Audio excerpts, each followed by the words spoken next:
In the criminal justice system, the people are represented by two separate yet equally important groups: the police who investigate crime and the district attorneys who prosecute the offenders.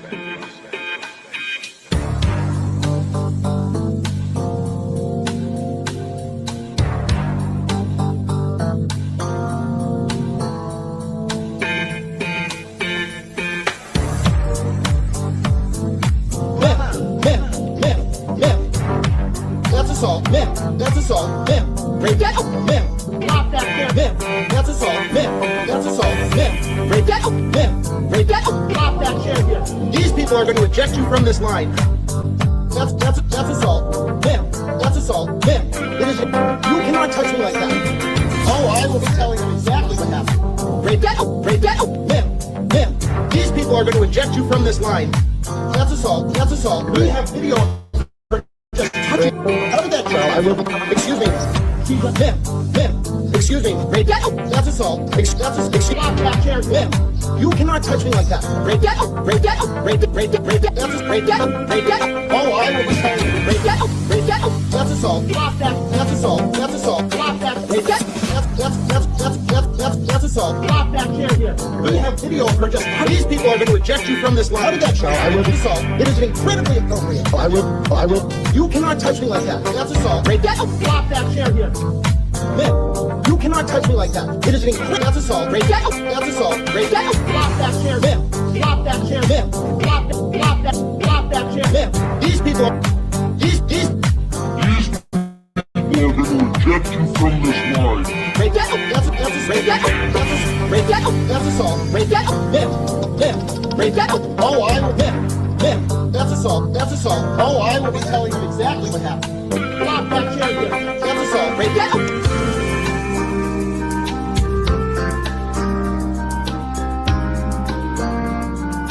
Ma'am, that's assault. Ma'am, break that. Ma'am, break that. Stop that chair here. These people are going to eject you from this line. That's assault. Ma'am, that's assault. Ma'am, it is. You cannot touch me like that. Oh, I will be telling you exactly what happened. Break that. Ma'am. These people are going to eject you from this line. That's assault. We have video of her just touching. How did that go? I will be. Excuse me. Ma'am. Excuse me. Break that. That's assault. Stop that chair. Ma'am. You cannot touch me like that. Break that. Oh, I will be telling you. Break that. That's assault. That's assault. Stop that. Break that. That's assault. Stop that chair here. We have video of her just. These people are going to eject you from this line. How did that show? I will assault. It is incredibly appropriate. I will. You cannot touch me like that. That's assault. Break that. Stop that chair here. Ma'am, you cannot touch me like that. It is incredible. That's assault. Break that. That's assault. Break that. Stop that chair. Ma'am. Stop that chair. Ma'am. Stop that chair. Ma'am. These people are going to eject you from this line. Break that. That's assault. Break that. Ma'am. Break that. Oh, I will. Ma'am. That's assault. Oh, I will. That's assault. Oh, I will. That's assault. Oh, I will be telling you. That's assault. Oh, I will be telling you exactly what happened.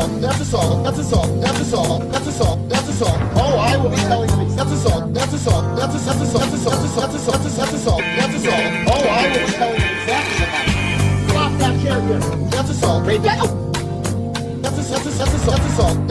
Oh, I will be telling you. That's assault. Oh, I will be telling you. That's assault. Oh, I will. That's assault.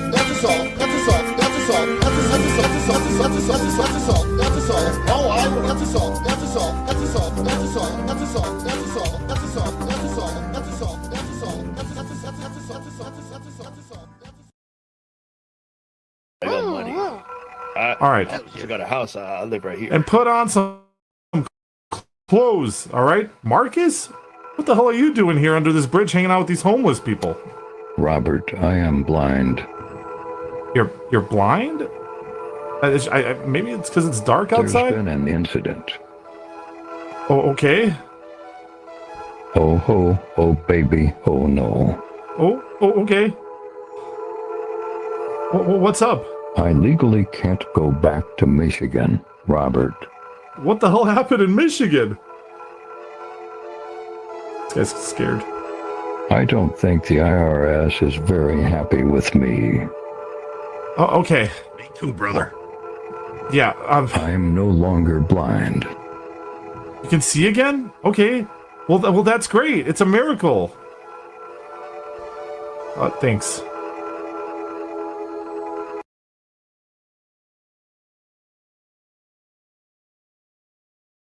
First of all, I can also see again. I was blind and now I can see. And I would just like to thank a couple of you guys for that before I do. Darlene, is your son okay? I am so sorry that his car was totaled. That's awful. And if we can do anything to help, please let me know. Thank you, Satan. Thank you, Andrea. Thank you, everybody. Yes. And I'm not just smoking any cigarettes, by the way. I am smoking specific cigarettes that are in chew toy form. And they come with cut that. They come with individual chew toys. There's no way around it. This is how you make it do that. So go ahead and use that how you wish. It's furry at the dip. First of all, thank you, Ryan F. And thank you, Mia. Let me pull myself up real big here because you got to see this. You guys got to see this. And then we're going to watch men calling their homeboys to say goodnight before we get into the real shit. We need to be careful. We need to protect Darlene. What does this say? He's sore already. Okay, talk to a lawyer. Good. Well, if he gets the slightest, ow, my neck, go to the hospital because isn't Florida just like Texas? If you get rear-ended, it's never your fault. So, I'm saying if the person was driving dangerous, you fucking suck them dry. Do you understand? Get him the help he needs and let me know if we can help. Yes, everyone is in danger until we get rid of this moon. And I showed you guys the moon last night, how fucked it looks. It's all fucking pink and weird. What do you think of these glasses Ryan sent me? You can see all my monitors. You can see all of them. This is great. These are my crab glasses. I would like to say thank you so much for these glasses. They do go into stoner mode. So I will be wearing these everywhere now, including when I speak with the landlord's management company tomorrow. I will be wearing these. And if they say the wrong thing, I will put the claws down. Do you understand? I will put the claws down. Hey, speaking of putting the claws down, let's go through what I received in the mail this week. And I did cry, and I cried a lot. And so I'm not going to cry right now. Now's the time for celebrating because this is special. I got a lot of cool shit in the mail from Mia and Ryan F. And I have to take a moment and say thank you so much because this is, dude, C. Smith kept her name at C. Org Smith. And I love that. I can't. First of all, where do you get chew toy cigarettes for a dog? Fucking where do you get this shit? This is for my mods. That's just for you guys. Okay. Shake weight cigarettes. Appreciate it. Hugin has already posed and taken pictures with the following items. And they will be posted on the community page. This right here, I don't know if you can see it well. This is a tiny little cloak. It is a Sherlock cloak. And it doesn't just come like that. He got the hat too. So Ryan sent a Sherlock cloak with a hat with Hugin embroidered on it and Hugin's body embroidered on it. Okay. And some cigarettes, chew toy cigarettes for Hugin. And if you think he didn't pose in this outfit earlier, you're out of your fucking mind.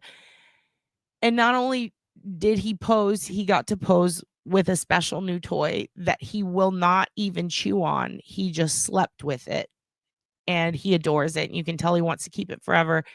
No, it's not a turd. It's a hand crocheted Marcus. Feetless. Thank you, Mia. Oh my God. She said it was a first attempt. She said it sucked.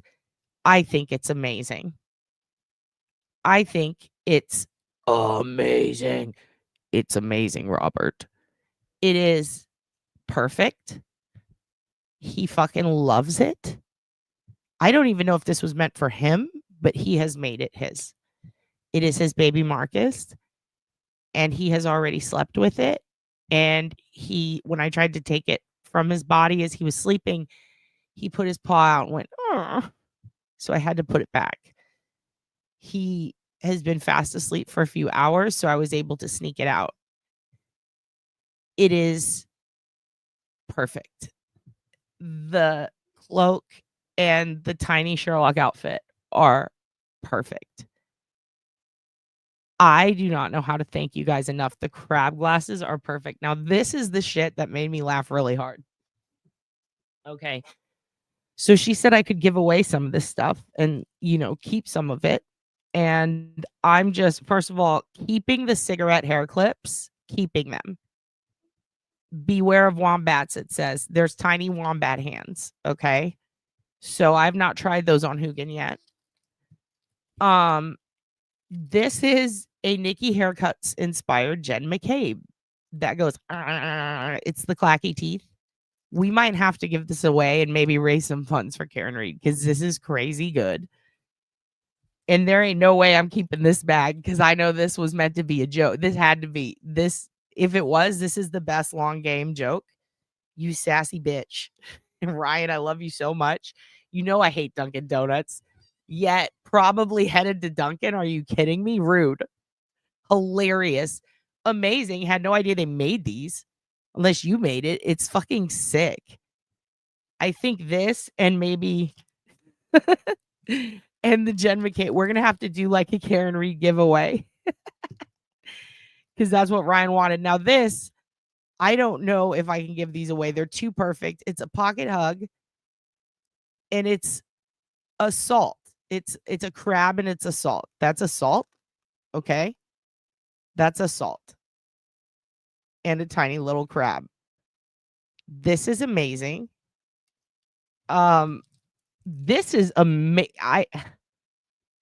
Part of me wants to wear one and send one back so that you can have the other half. It says partners in crime to remind you that you are stuck with me for life and remind me how lucky I am to have a friend like you.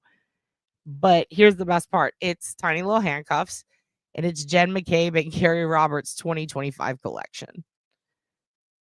Ryan F is insanely talented. And this killed me from Colin's Advocate. You did it with the ugliest fucking little star I've ever seen. I love this so much. I collect these enamel pens and this is crazy cool. This is going, I have a wrestling collection and a couple of like Adult Swim ones. And that is, I'm keeping that shit. That shit rules. Holy crap. And as if it can't get better. Now the other pair came off to be worn. Tiny White Claw earrings. I'm dead. And whatever this contraption is you put them in is so wild. It was so hard to get them out. This thing is perfect for packaging jewelry, whatever it is. And I need to know what it is so I can tell my mom because she makes and sells jewelry. And I want her to have whatever it is that this contraption to ship it is amazing. But tiny little White Claw earrings. Just so great. So cool. Between that and Crocheted Marcus, like, wow. What a week. You made it so much better, guys. This fucking rules. Like, I can't. You have to mass crochet and mass sell these things now. Okay? They're on Amazon. The little shipping things. So fucking cool. I don't even know. Like, those things trip me out too. This is hilarious. Like, all of these gifts killed me. I did take pictures of Hugin with them, so I will be posting those on the community wall for everyone to see and on X. So today's going to be, we got a sad episode ahead of us, so we're going to get sillies out of the way kind of early and do some sillies after because it really is a bummer. Please send me some art. Also, Miss TJ wants to see you read the book tomorrow, but you need to send Miss TJ your channel, Claudia. the link to your channel and vice versa. So make sure that you can you email her that tonight, because she wants to see you read, because you're reading her book, right? In fact, shit, can you post it here so I can put it up, Miss Claudia, so that everyone can see you read it too? They can go to your channel. You're still waiting on a tiny shrimp. Oh, it's gonna be cute. I want to see pictures, right? Yeah. Post is it under, because I can't click on your name to see it right now because I'm in StreamYard. Can you just put where it says YouTube/@? Can you put whatever is after that and then I'll share it? Or can you email it to me now and I'll check it in a minute while we watch a video? If you can. Shit, I wish I could just go on YouTube and see it, but it'll stall everything. I'll figure it out. I'll post it before the end of the episode. Claudia Robinson 587. So it should be YouTube. And can one of my mods, maybe one of you guys, I promise I'll never make you work again. Can you just check and make sure this link works properly? So that it should be that. Here we go. Hello, Joe Schmo. Welcome. You came on a weird episode. I'm showing some gifts that I got in the mail. It was more of an unboxing at the beginning. Exactly, Satan. What is a mod? That's a great point. What are we if we're not all mods? It works perfect. Okay, so I'm going to put this up. And I'll send this to Miss TJ. You don't have to worry about it, Claudia, unless you want to. If you can send it to her, you can. But I'll do it as soon as the episode ends. Or I'll do it from my phone during the episode. So this is, if you guys want to watch Miss Claudia read Miss TJ's children's book, if you have kids and you want them to have like a story time tomorrow, what time are you going to do it, Claudia? Or do you not know? Just go add her channel. And then you should be able to, whenever she posts it, you should be able to see it. You can play it for your kids. And that book is A Home for Ralph. And I will find a new link to it because the Barnes & Noble one that I had no longer works. I think they moved the link. So I'll find that and I'll post that for the end of the episode. And I'll put both under the episode tonight. You found it? Yes. Perfect. Okay. So it's this. Excellent. Yes. Satan, mod is another word for slave. Please. Don't question. Don't question what your job is. It's to just sit there and look pretty, you little fancy fucks. Okay. Listen, we have a fun beginning and end of the episode. The center is going to be a little sad and a little confusing, but it is a crazy situation. We are going to be talking about Jonathan Joss today, aka John Redcorn from King of the Hill, who was also in Parks and Rec. He was a voice actor. He's from Texas. Everyone from King of the Hill pretty much is from Texas, except I think the woman who does Peggy's voice. It's a very sad day. You know, we've lost Luann. We've lost Dale, aka Johnny Hardwick, and now John Redcorn's gone. I know that a lot of people are already putting out conspiracy videos and shit. I can tell you personally, because I personally know a lot of these people, mainly Johnny, before he passed. There was no conspiracy. Johnny was not murdered. None of that shit that you see out there is true. He was having a hard life, and he lived a hard life, you know, and he was getting better. But, you know, he was, he would get sick from time to time, and we all have like mental illness issues. And there was some shit going on with John Redcorn that, you know, I think a lot of people, they're going to find ways to spin this out of control and shit. But I can tell you that, you know, there's a lot of shit out there already that I've seen that is absolute and utter chaotic bullshit. And we'll parse that out from the truth today. And I will show you what has been, oh my God, what has been going on as far as Jonathan Joss goes. And it is kind of it's a wild story. I'll tell you that much. A lot of neighbor problems. And it's kind of weird because the boyfriend's been watching a lot of Neighbor Wars on, what's that shit you watch called? It's just called Neighbor Wars. There's a lot of neighbors fighting. Now, we get along great with our neighbors. If anything, our neighbors fight with each other. Like they live together and they fight a lot. And we all just respect the fights, but we also will get involved. Like there have been times when I will be like, you know, calm down, go inside, you know, your son can come in here. Everybody chill. It's going to be fine. We got brothers that live above us, and that has been a whole fun thing. So, and we love them, bless them. They're both good people, but neighbors fight. Now, in this instance with Jonathan, it was beyond that. It was some neighbor war shit. It was the type of shit that ends up on A&E. It was, you burned my house down. No, I didn't. You put my dog's skull on my fucking yard. No, I didn't. Well, you're waving a pitchfork at me. No, I'm not. Okay, well, now I'm shooting you and I'm admitting to it type of situation. So there's a lot going on there. Whether or not it's a hate crime I think it's been established publicly. Like the news already said, we're looking into it being a hate crime. But there's also multiple stories given from Jonathan Joss himself on whether or not it is. And I'm talking about the house burning down and any future issues at the time they said. So, you know, Sea Org Smith, it better not be Eddie. Eddie's not the Nazi, right? He better not be. I love Pearl Jam. He can never. But yeah, so there's been a lot going on, and he had just done a show here in Austin, and we're going to see some of the footage. And actually what's crazy is Des Boyfriend's doing a show at the same venue soon. So, and it's a very beloved, fun venue. It's more of a pothead situation there. But the whole circumstances leading up to him getting there and getting back to San Antonio was even kind of dramatic and just a lot. So we'll talk about that. I got friends with these people I'm friends with these people on my Facebook. So I was able to go see what's been going on, because it doesn't show you everything. Like, even though you're friends with someone, it doesn't always pop up in your feed. And it's very surprising, all of the stuff that's been going on, that it has been filtering out. So your neighbors are always fighting and calling the cops on each other. And then you have the raccoons, Darlene, always fighting with and then you have the ferals. Darlene's got a whole wonderland of woodland creatures and neighbors fighting outside. And that's because you're in Florida. And that happens a lot there, and Texas. That's what we have in common, I think.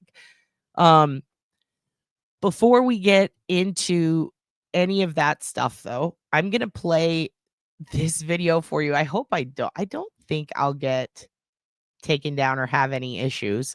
It's just something, it cheered me the fuck up when I was having a bad week, and I don't know why this is funny, but I felt like it was kind of a sign. I know I don't believe in that shit, but I was just talking to my friend Courtney about this, because when we worked at Joe's Crab Shack, we thought it was really funny when the mail server said "I love you" to each other. So there was a whole shift where we would give $1 from our tips anytime someone like went up to one of the cooks and said "I love you," or, you know, tell our boss Rocky that you love him and that you just really believe that he's really shaping up to be the man you always thought he would be, and I'll give you $1. And then we would just do that. We would literally pay off the men to be vulnerable around each other.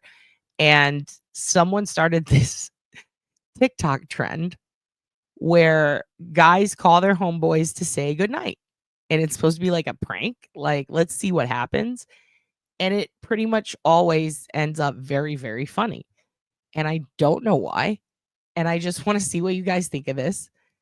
And if you find it as hilarious as I do, it might be stupid as fuck. Maybe this is my dad humor coming out. I don't know. But I'm going to put this on while I pull up some other videos for you guys. I'm going to show you. Here we go. I ain't gonna keep. These videos are so hilarious. One thing I noticed, a guy cannot tell his friend good night. If so, they will think he is, yeah, I know what I want to say, but I can't say it. Yo. Hey, bro. Yeah. What you want? Shit, none, chilling at the house. Okay. I ain't gonna keep. Huh? I ain't gonna keep you long, bro. You good? Yeah, I'm good. What's up? Hold on. But now I had just got home from the movies. I was just calling to tell you good night. Nigga, what the fuck your gay ass on, nigga? Y'all niggas beat it with this gay shit y'all got going on. What's that nothing to do with me? No. Nah, nigga. Nah, get the fuck on, nigga. We not on that. Nah, you go do this shit with Jalen or something. You know Jalen like this shit, but don't do it with me. We ain't on that. Nigga. Matter of fact, call your girl. Talking about after the movie. You should be with her anyways. You know what? You should sit here and play with you. Why you go up on me like that?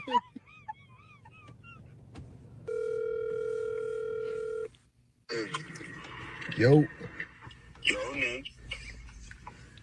what you on, bro? Shit, I'm dusting up just in here real quick.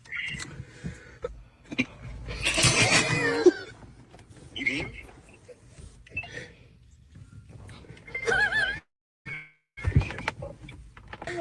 You hear me, bro? No, nigga. Yo, I hear you now. I'm lying down for a I'm gonna look away. bro. What's going on with your phone, bro? I don't know, your shit tweaking. I just had to say one thing, bro. I just left the movies, and I just got back home from the movies. Bro, your shit breaking up, bro.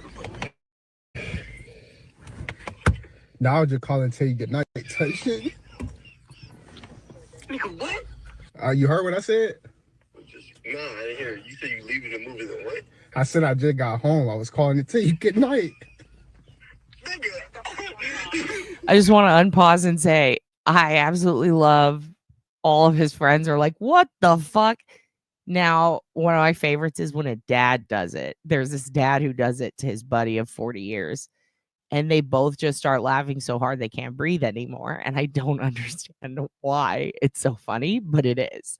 Also, yes, maybe we'll watch that later. So that guy also, here's what, okay, I'll tell you guys something a little crazy. So I saw that video, right? The video of the prisoner. And I'm Snoopy as fuck. And I'm like, dude, what a dumb son of a bitch. Because he is in a kitchen. And you can tell because behind him, it says kitchen in the decor on the wall. And let's just say, don't do that because it's very identifiable if you're trying to escape prison, you know, because when you do that and you have a very public social media, which he does, you got friends on that social media, which people can see, and then you can click through theirs and you can see what their kitchens look like if they post pictures in them. That's if they post pictures in them. And the thing is, a lot of people post pictures in their house and you can see things like the siding and you can see things like the doorway and you can see the color of paint on the wall. And then you can kind of compare it. And then eventually, if you do see a photo of this person in their kitchen with that little sign and the exact furniture, now you know who they're with. And once you know who they're with, well, at that point, it's pretty easy to find them. So, I spent all night doing that. And there were multiple possibilities. But I'm going to go with, I think they're all in Houston. At least some of them. I know 2 of them were. But goddamn, they're either in Houston or Louisiana. Let's be real. You know, and I'm sure plenty of people tipped in what was going on and where he likely was. Depending on if you're a snitch or not, that's up to you. I do think that there were quite a few snitches who noticed the same shit. So I don't know how much longer that guy's going to be running around. But let's just say, you know, people need to be careful. If you do that, I don't think he's gone forever. I do not think he's gone forever, JG Cruz, at all. I don't think so. I think that, yeah, no, I don't think so. I think they'll find him. If you're talking about the social media guy, he's being real stupid. He's being real stupid. Now, that video was clearly, I mean, some of it still had some data in it, and you could see not just the Instagram one because it was posted in other places. You can see the location settings and everything. So I don't know how long he's going to be gone. You know, I think that they're going to get him pretty quick, hopefully. The other one? Oh, shit. Oh, like he got murdered? Well, that's fucking wild. Groves? Damn. I did see that there was a big fake story going around about why one of them was in prison. And then when you look it up, it was absolutely not what was going on. People are trying to create a what do you call it? Like a fantasy background for some of these people to make it okay for them to be gone. Oh, he left from Mexico? Oh, well, if he did, he'll be caught. There's no way any of them did. Because the thing about a lot of people don't realize is at the border, like no matter which checkpoint you get, and even along the parts where they're trying to take over the land, there are a ton of facial ID biometrics cameras. And the last couple of people who tried to cross the border who had committed a crime within 24 hours of trying to cross the border were immediately scooped up. I mean, as far back as was it Colton Petoniak? Yeah, as far back or no? Yeah, it was the Jennifer Cave murder. Like that's how they got them. And also the couple who stole the RV. Yeah, they got that shit locked so tight. There's no fucking way. Don't laugh at me saying facial. You guys are sick. Yeah, nobody uses it. Well, that's the thing is you have to now because a lot of the land that's in between it is right now the government's trying to take it. They're trying to take it from the homeowners so that they can own it and build the wall, right? Like that they've been trying to do that. It's eminent domain. They're trying to take it over. So ever since the eminent domain fight started, the homeowners themselves started putting up like partitions and cameras and allowing Border Patrol access to patrol that area, basically in lieu of the eminent domain taking over. Like they've been fighting a fight, but they've been trying to protect it in order to keep their property. So I don't know. I don't think that they're gonna have luck. They're gonna make it anywhere through Texas. They would have to go all the way to because I know Texas has that shit locked down tight as fuck right now. And there's a lot of racists down there doing like thinking that they can play Roundup and then going to prison for it. But yeah, no, they fucking love it when I say facial, and they love it when I fucking grab the cigarette and do the honk honk. I can already tell this is gonna be a fucking thing, a gif for a meme or whatever. Yeah, you all need help. There are a lot of gaps in the wall. Yeah, no, but the gaps are usually private owners, private properties. I know that seems crazy, but where there aren't, there are a lot of people that are trying to do the dog the bounty hunter thing and getting arrested for it. It's really bad. That's why it's so silly because a lot of the like there's caves and tunnels and there's fucking drones and there's all these different ways across that they think that building a wall is going to help. It's not the wall that keeps people out. Like it's homeowners can shoot you if you step on their property. So a lot of people who try to do that, it's just not a good idea. It's better to go closer to the wall. And there's no fucking way they made it, in my opinion, to El Paso. I think they're all going to Houston. It's easier to blend in there than risk getting caught at the border. And it's a one-way shot. And it's just pretty much that, you know? Also, it's funny. Trump fixed the wall. No, he didn't. It's just got the slats in the wall are the actual wall are probably the easiest way to get across, I think. Just my opinion. Stop saying back shots. You're all, you know what? You're all grounded. Okay, let's get back to this. And then I'm going to show you guys this thing that's been happening with Thunderkick, our boy Thunderkick, who we've been following on his journey through the dark web. I told you guys I love showing you his videos so that I don't have to do it. Makes me very happy not to have to log in myself, put myself at risk. And he's the one who gnomed himself. So there's a little project that he's been doing recently. And Dad offered a suggestion involving luminol. And he tried it tonight, and I'm going to show it to you guys. He's been posting about what he's doing here, and I'm going to show you that after we watch some more. Dad, say goodnight. You sweet ass.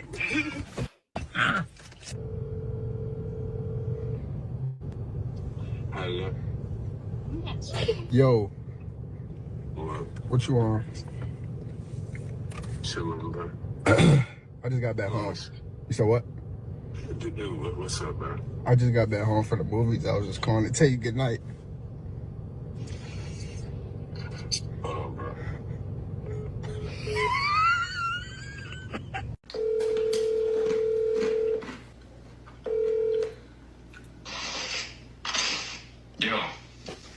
What are you doing?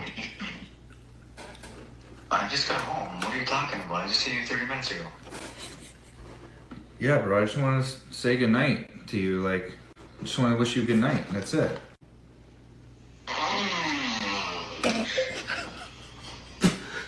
Dude, what the fuck are you talking about? Yeah, bro. Like, I just want to say, like, I had a fun time hanging out with you tonight, and I just want to, like, say goodnight to you and wish you good sleep. What the fuck is going on right now? Bro. Yeah, good night.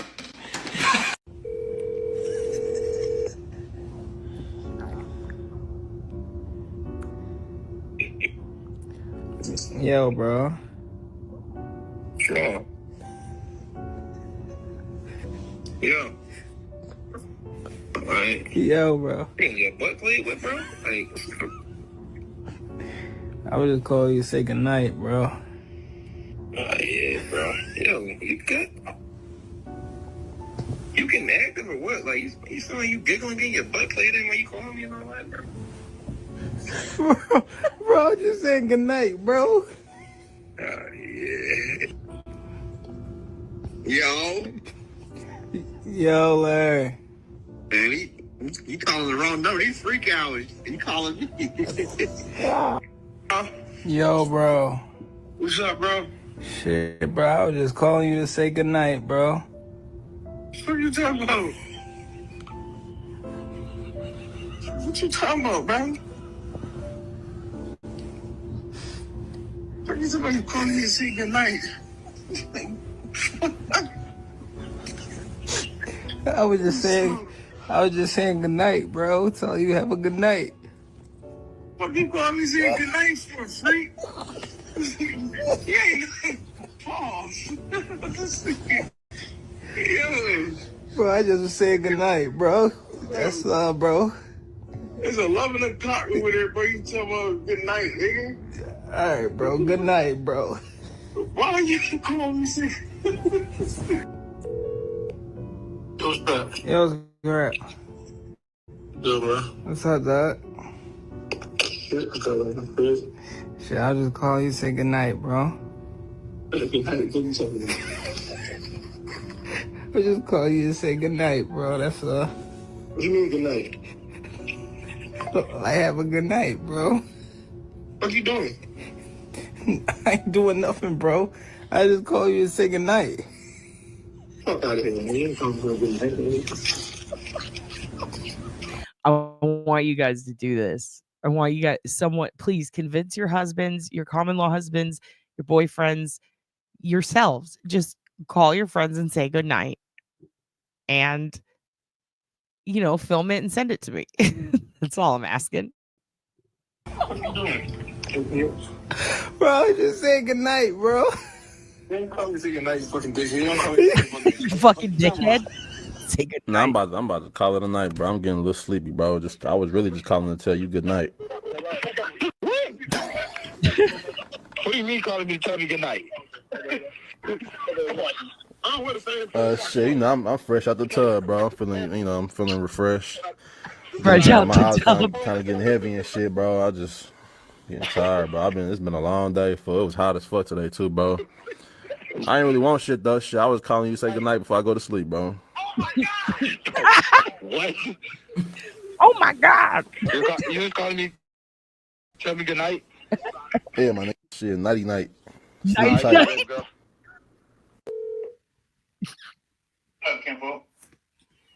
What's up, my guy? Why does it keep freezing? What's going on with you, family? Man, what you got God going? damn it.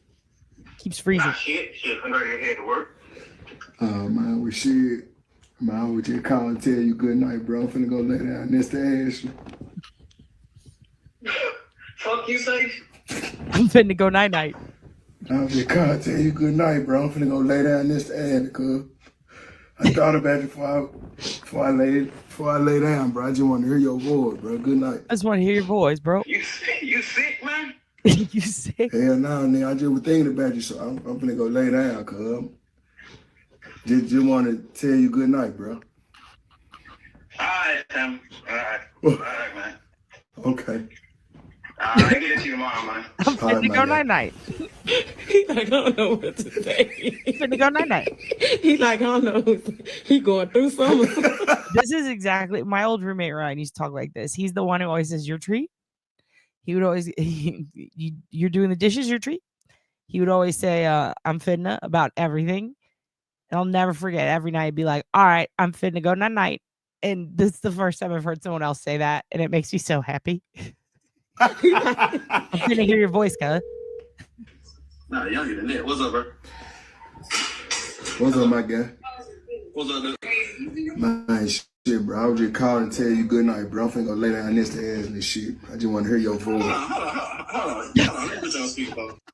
The best is the stretch, and then you always see them go, like they have to adjust their face so they don't laugh. And I love it. It's that moment when they're like, oh, okay, here we go. I can hear you, bro. What you say, nigga? I said, I was just calling to tell you good night, bro, before I go lay down next to ass, bro. I love you. Good night. Man, what kind of gay shit you are? Yep. Oh, Tell me good. Nigga, don't tell me good night, nigga. You got a whole Just feeling watching to it. tell me Oh, man, you my nigga, bro. I can't call and tell you good night. I can't go and tell you good night. Hold on. There's another one that's really fucking good, and I'm going to pull it up. I thought it was on my list. This is a really long one, but there's one in particular that is the good night prank, and it's his dad. And I'm obsessed. I'm obsessed with this dad saying goodnight to his friend. I don't know why it's so funny, but that's the topic at hand. Why is this so funny? Why is it so funny to see a guy call his friends and say goodnight? Like, I don't know. It's about as funny as when they used to put cucumbers down in front of cats, and then the cats always freak out. And someone said it's because the cat thinks it's a snake. And I'm like, that's so fucking stupid. Cucumbers don't look like fucking snakes. But it's true. You put a cucumber down and cats, they just freak out. And I don't know why, but it's weird. And they do.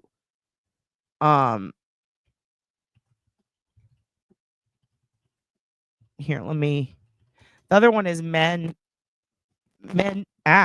sorry, I'm working on the board situation. I promise. Men telling their homies good night is great, but this one right here, I think this is the one. This is it. Oh, I hope it doesn't shut us down. I don't care. Fuck it. Fuck it. It's so good. I'll pause it once in a while, and then it won't. Yeah. They freak out because it's nasty. You have a cucumber on the floor. Maybe they're like, fruit, vegetables, whatever they are. It has seeds. So is a cucumber? It doesn't matter. This one I love. Hey, what's up, man? What are you doing? Not much. About to put Vincent to bed. I'm about to go to bed. I was just calling you to tell you good night. What? I'm just calling you to tell you good night. I'm about to go to bed. Why? Just that time of the night, man. Just about to go to bed. Call you to tell you good night. Sweet dreams. Are you thinking of me for real? Yeah, I'm calling to tell you good night. What do you think? What do you mean? Goddamn, I mean, I love you too. I mean, shit. Yeah, I don't know what to say. I mean, you caught me off guard. Yes, I love you too. But yeah. I love you too. You thinking of me for real? I love you too. Well, good night, man. Answer either. Your call. Yeah. See, that guy rules immediately. He's like, yeah, when he answers the phone. That's yes. That is how I feel like that's how Dylan would answer this phone call. I feel like this is the closest. What's up, motherfucker? Hey, I'm about to... What's up, bitch boy? Bitch boy. Hey, I'm about to go to bed. I was just calling to tell you good night. You're about to go to bed? Yeah, I was just calling to tell you good night. Well, night. Sleep tight. Sweet dreams. Sweet dreams. What are you calling for? That's it. Thrill and thrill. Yeah. Thrill and thrill. I'm not going to bed. I'm staying up. What are you doing? I'm calling you to tell you good night and sweet dreams. Well, it's time to wake up. Like, you're talking to me now. What's going on? I love this friend. Out of all the people who respond, this is my favorite. I'm about to go to He's like, yo, it's time to wake up, brother. bed. I'm about to. Too bad. Sorry, you should have called. You should have called. Too bad. Hey, not much, man. About to go to bed. I was just calling to tell you good night. All right, man. Good night, bro. Sweet dreams, man. I appreciate it. All right, man. All right, bye. Hello? Hey, what's up, dude? What's up? Did you call? What's yeah, up? I was just, I was about to go to bed and I was gonna call you to tell you good night. Excuse me? Yeah. Excuse me? The financier? That's Austin and Josh. You know these dudes? Dude, this is killing me. Also, he's got his construction services shirt on and shit. This guy's gonna get so much fucking. I was just gonna tell you So good many night. clients. Sweet dreams. Sweet dreams? Yeah, that's the thing. That's what I'm supposed to tell you. This is like you just tell your friends sweet dreams? Yeah, that's pretty much it. And I was about to go to bed. Well, that's okay. All right, cool.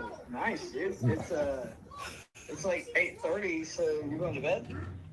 Well, okay, like sweet, like nice, Yeah. dude. I'm about to hit the hay. All right, well, sweet dreams, bro. Nice. Good night. All right, bye.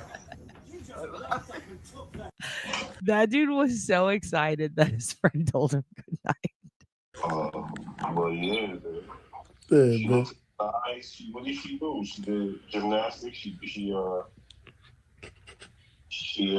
she do? Did she win something or what? Well, yeah, she had graduation today, but then she had that gymnastic performance. So Oh, it was a performance. Okay, nice. yeah, Nice, man. She growing up lovely. yeah, man. Appreciate that. Lovely. Yeah, man. But First of all, that one weirded me out because I'm like, quit talking about his daughter growing up lovely. But what's funny to me is the position. This is like how this is like, hey, good night. There's one where a guy does it and he's kicking up his feet behind him. He's sitting belly down on the bed like this, and he's got his feet kicking up, and he's got a corded phone. And I'm like, what the fuck? shit, I just wanted to call you and tell you good night, man. What? Huh? Yeah, I want to know. Is he kicking his Huh? Wow. I just want to tell you, have sweet dreams, nigga. No, I don't like that. No, I don't like that. No, I don't like that. Why did you do it? Why? Why did you do it? Why? Why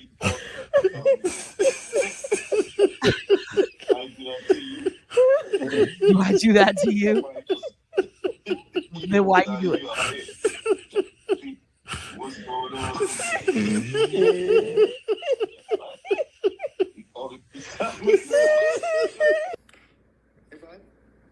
Hey, what's up, man? I think this guy is one of the really good. There's this old dad that I really love, and I think this guy's is really funny. Hey, you all right? I'm good. What are you doing?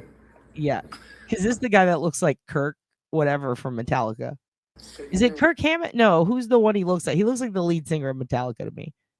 James Hetfield. That's cool. I was just calling to say goodnight. Shut up. What do you want? Just What do you want? Who died? just sweet dreams, man. I'm going to bed, so No, this is so uncomfortable. Why are you calling me? Drew? just Drew? What Drew, what is going on here? I just want you. Drew, are you hammered?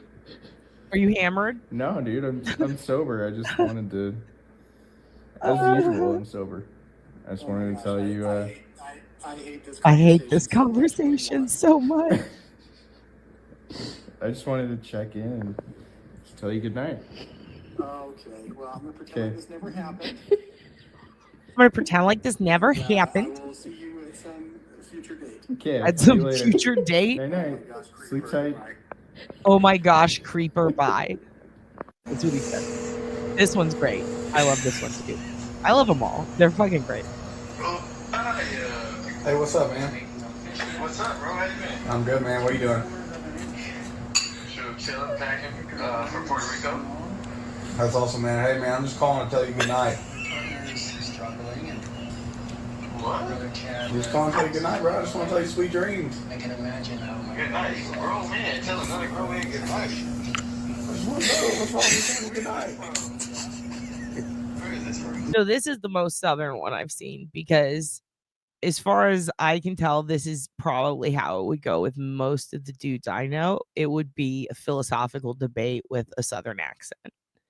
It would immediately be like, well, where do you get off telling me good night? What's that about? Well, are you going through something, man? You need someone to talk to, man? You all right? How's Shelly doing? Shelly still there? Is she next to you? Put her on the phone. Why is he telling me good night? Something like that. Bro, just sleep tight. Hey. Yeah, the other response 100% of the time for most places would be some fucking dude yelling gay, and then that would just, they'd both die laughing.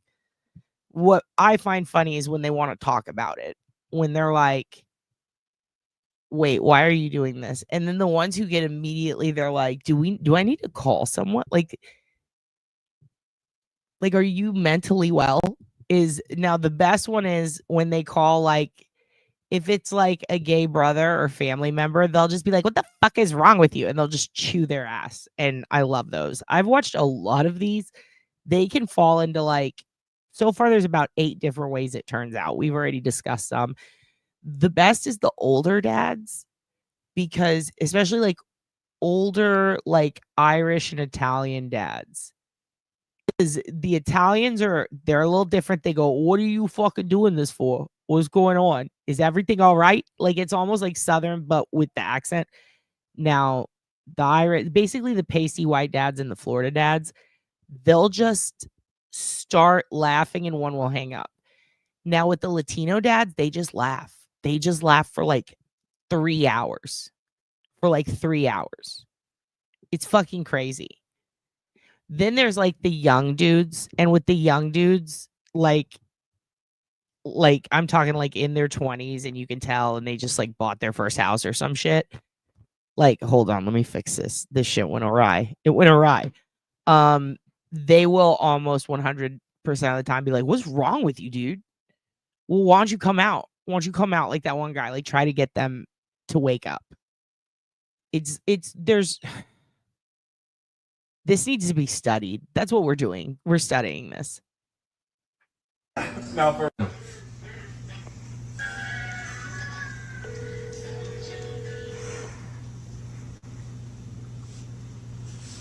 Word. What are you doing, buddy? You're heading back into the warehouse or kicking me out. I was just going to tell you good night. I love you. Oh, yeah? Yeah. You all right? Yeah. All right, then. Well, good night, and I love you, too.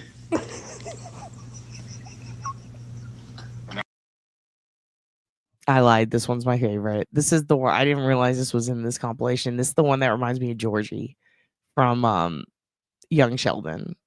The guy he's talking to reminds me of Georgie. He's like, well, good night. I love you too. Like, that is such a fucking, yeah. Hey, this is, if my dad ever comes on, my stepdad, my mom, any of my family, this is what you're going to get.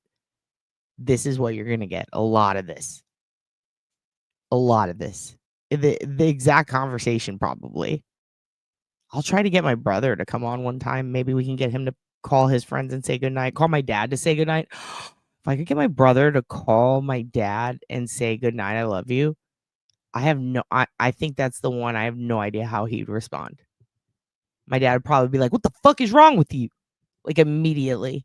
And then it would be, wait, no, really? Is there something wrong? Like, there's no way, dude. There's no way. You're heading back into the warehouse or kicking me out. I was just going to tell you good night. I love you. Oh, Yeah. You alright? Yeah. Alright, then. Well, good night, and I love you too. No, I've been in here about 17 hours. Damn, I bet you're real tired. Yes, ma'am. What are you doing? I was looking on TikTok. Oh, I was just calling to tell you good night. I love you. Good night, and I love you. Alright, I'll talk to you later.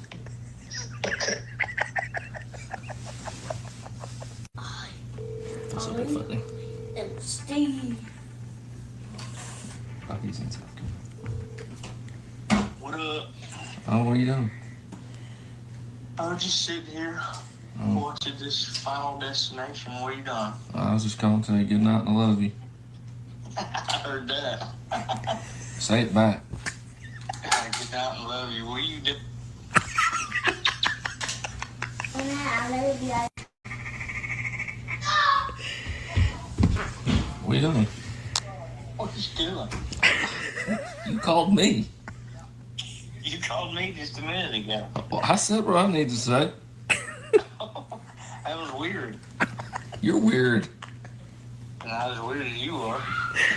You said it back. I did. So you're just as weird. Mama, Maybe. can I go poop? Yeah, son, you can go poop. Do your kids act? I like how he cuts it off, but I actually wanted to see the response to that when he's like, "Do your kids ask you if they're allowed to poop?" I want to know. This is the dude. Is this the dude? I think he kicks his feet up. You probably won't answer. Is this him? I think so. Yeah, it's him. Hey. What's up, dude? Dude, I'm fucking tired. Are you? Yeah, me. I'm tired, boss. Hey, me too, man. We just put the kids to bed. I was about to go to bed. I just wanted to call and say goodnight. Oh, I love you. I love you too, bro. Yeah, I'm man. on the phone, honey. Yeah. Hey, you tell the wife that the men are talking. We're saying goodnight to each other right now because we're tired. Me and Cody are saying goodnight because we're tired. She thought I was talking to her. So I answered the phone.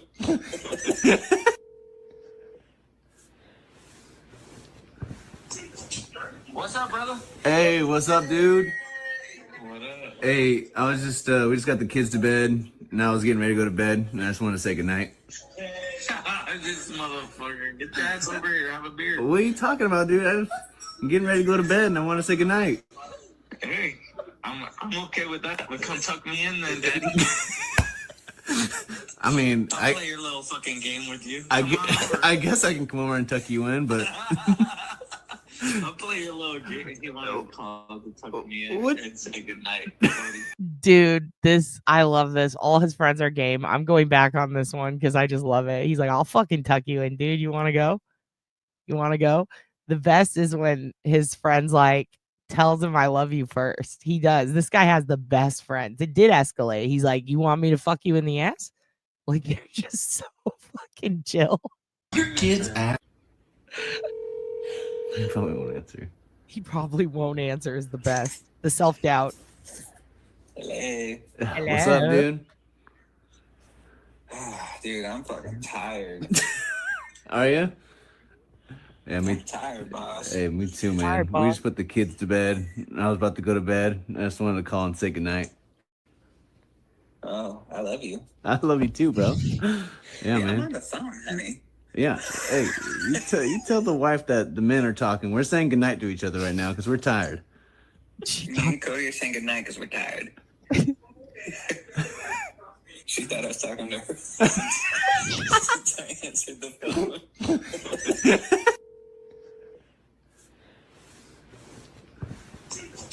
What's up, brother? Hey, what's up, dude? What up? Hey, I was just we just got the kids to bed, and I was getting ready to go to bed, and I just want to say goodnight. This motherfucker. Get your ass over here. Have a beer. What are you talking about, dude? I'm getting ready to go to bed, and I want to say goodnight. Hey, I'm okay with that. But come tuck me in then, daddy. I mean, I'll play your little fucking game with you. I guess I can come over and tuck you in, but I'll play your little game. You want to call to tuck me in What? and say goodnight. I don't. Yeah, it's man. not really that gay if you come over. Just come on over, dude. What, dude? I'm in the shower. During the shower? Well, Yeah, what's up? well, hey, we just put the kids to bed. I was getting ready to go to bed. I just called to say goodnight. Oh. Oh. Well, thank you for calling. Good night. Yeah, no problem, dude. So, yeah, you can think about me when you're in the shower. All right. Yeah, thanks for the phone call, man. Yeah, of course, dude. Good night. Sweet dreams. All right. Yeah, good night. Sweet dreams. Love you. All right, love you too. Bye. That guy said I love you first too. All this guy's friends are saying I love you first. He's probably with his girlfriend. He's probably with his girlfriend. What up, bitch? Hey, what's up, dude? Hey, we just got the kids. Yeah, I just got the kids to bed, and I was getting ready to go to bed. I just want to call and say goodnight. What? Yeah, I just want to call and say goodnight. Sweet dreams. Free drinks? No, sweet dreams, dude. Not free drinks. I'm going to bed. I was calling to say goodnight. You're just calling to say goodnight? Yeah, just calling to say goodnight. Well, good night, buddy. Yeah. You're going to bed already? It's only like 10 p.m. there. Yeah, it's just one of those days. Kids are rough. Yeah. Well, I'm at a bar still. Well, that sounds exhausting. True. But What was that? I said that sounds exhausting. But hey, you have a good night. Sweet dreams, buddy. Man, will do. Love you, buddy. Love you too. That guy said it first too. Talk to you soon. Later. This dude rules. Hey, how's it going, bro? I just wanted to call you to tell you good night. Hey, man. Good night, man. Hey, fucking love you, and you have sweet dreams tonight, Daddy. Damn, bro. Hey, man. I think I can get used to this, man. I can get used to this. Hello? Hello? What's up, fool? Everything good? What's up, Yeah, fool? bro. I just wanted to call you to tell you good night. Oh, you're a fucking weenie. Oh, weenie. Oh, what's up, Ruben? Cracking, fool. Hey, what's up, bro? I just wanted to call you to tell you good night, bro. Oh. Well, good night. Thank you, bro. I appreciate that. Yeah, good night, bro. Sweet dreams, okay? Yeah, I appreciate that. What's up with that? It's a little awkward. That's weird. All right, Zaddy. I'll talk to you later. Zaddy. That's crazy, All right. bro. That's crazy. Zaddy. That one. We're going back. Zaddy. I just love Zaddy. I don't know what that's about, but I love that it got thrown into the rote. I love that all his friends are saying it. That makes me very happy. I also like how he says fool. That's how we used to say it. And to this day, if I call anyone a fool, they get offended. I'm like, dude, chill. I don't mean it. Also, hello, Reggie. Hello, Reggie. Sassy's here. Oh, shit. Everybody's here. This is exciting. We have everybody here. We have everyone here. Charles Manson, his family doesn't say I love you. God damn right they don't. They fucking kill people, dude. Like, your family does crazy shit. Dude. What? Ernie. Who's... Oh. The good night line? Oh, yeah. Hold on. Hold on. We can do that. We can do that. I just need to... Why is my shit freezing? Oh. Guys, I don't know if you can see me. Did it work? Okay, sorry. My shit's fucking... Chrome didn't update. Everything's fucked. Everything's fucked. That's plumb no fucking problem. Fool. Here's what I'm going to do. I'm going to go to the voice message right now. And I'm going to put it on, or I'm going to go to the Google Voice that we have for this. And I'm going to put it to send it to auto voicemail. And then you guys can call and say goodnight. It's going to freeze forever. Okay, we'll do it after. Everything has to be done after. I don't know why this is acting like this. It's probably because I have a bunch of cracked articles up. Which, oh, no, there we go. Please be patient for 1 second, kids. Please be patient for 1 second. This is a chaotic episode. We're going into everything. All right. We're having panic attacks. Everything is happening right now. Everything is happening. Everything is pausing. We will get back to the video. But first, before we're going to do an ADHD road trip. Okay. ADHD road trip. because we got to take a pause and we got to do this. Hello, folks. Snuck here. A lot of you have been asking me about my morning routine, so here it is. It's my new teeth. Snort-worthy smile, if you ask me.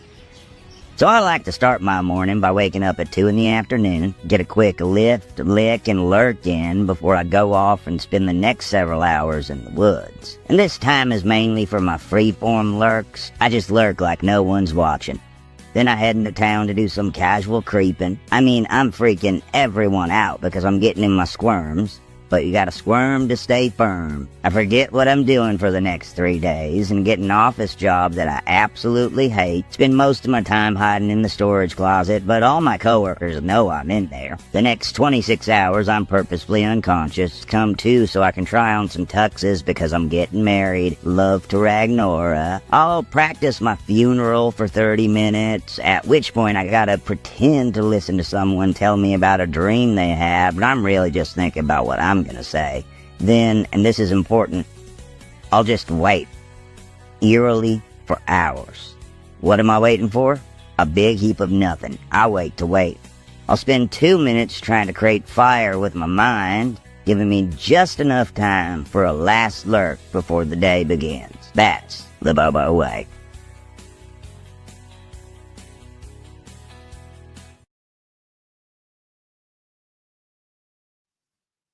Why? Why is this happening? Why is everything pausing? I hate you, Google Chrome. I hate you, Google Chrome. What? What is happening? Oh no. Oh no. Well, that's bad. Well, there you go. There you have it. Everything's going to shit. I don't know if anyone can hear me. I don't know if anyone can see me. I don't know what's going on. Let's see what's happening. See what's happening live in the chat.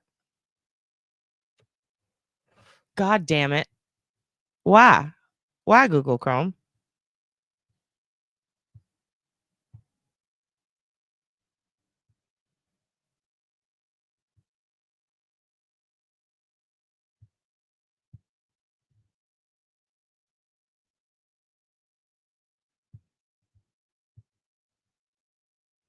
Is it working again?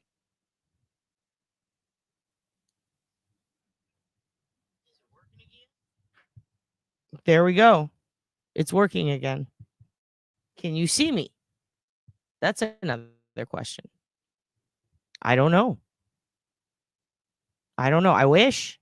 It would be nice. And it's paused. And it's pausing. Okay, great. Great. Is your internet doing all right? Babe? Yep. Mine is sucking mud. My internet's licking asshole. Why isn't it? I'm telling you, I'm never opening another cracked.com article again. Fuck you, Cracked. You're supposed to be funny. This isn't funny. Fucking cracked.com is destroying my life. Chrome is destroying my life. There we are. Oh, there we are. 38 comments I missed. How did we gain people? How did we gain viewers during my epic meltdown? The voice is fine. You guys heard everything. You heard me, but you couldn't see me. Great. Well, I see you now. I see you all getting your score. What are all these texts? Stop. Whoever it is, stop texting me. I can't right now. It's too much. It's fucking Elon. Fucking Elon's texting me. He better fucking not. I'm over here trying to.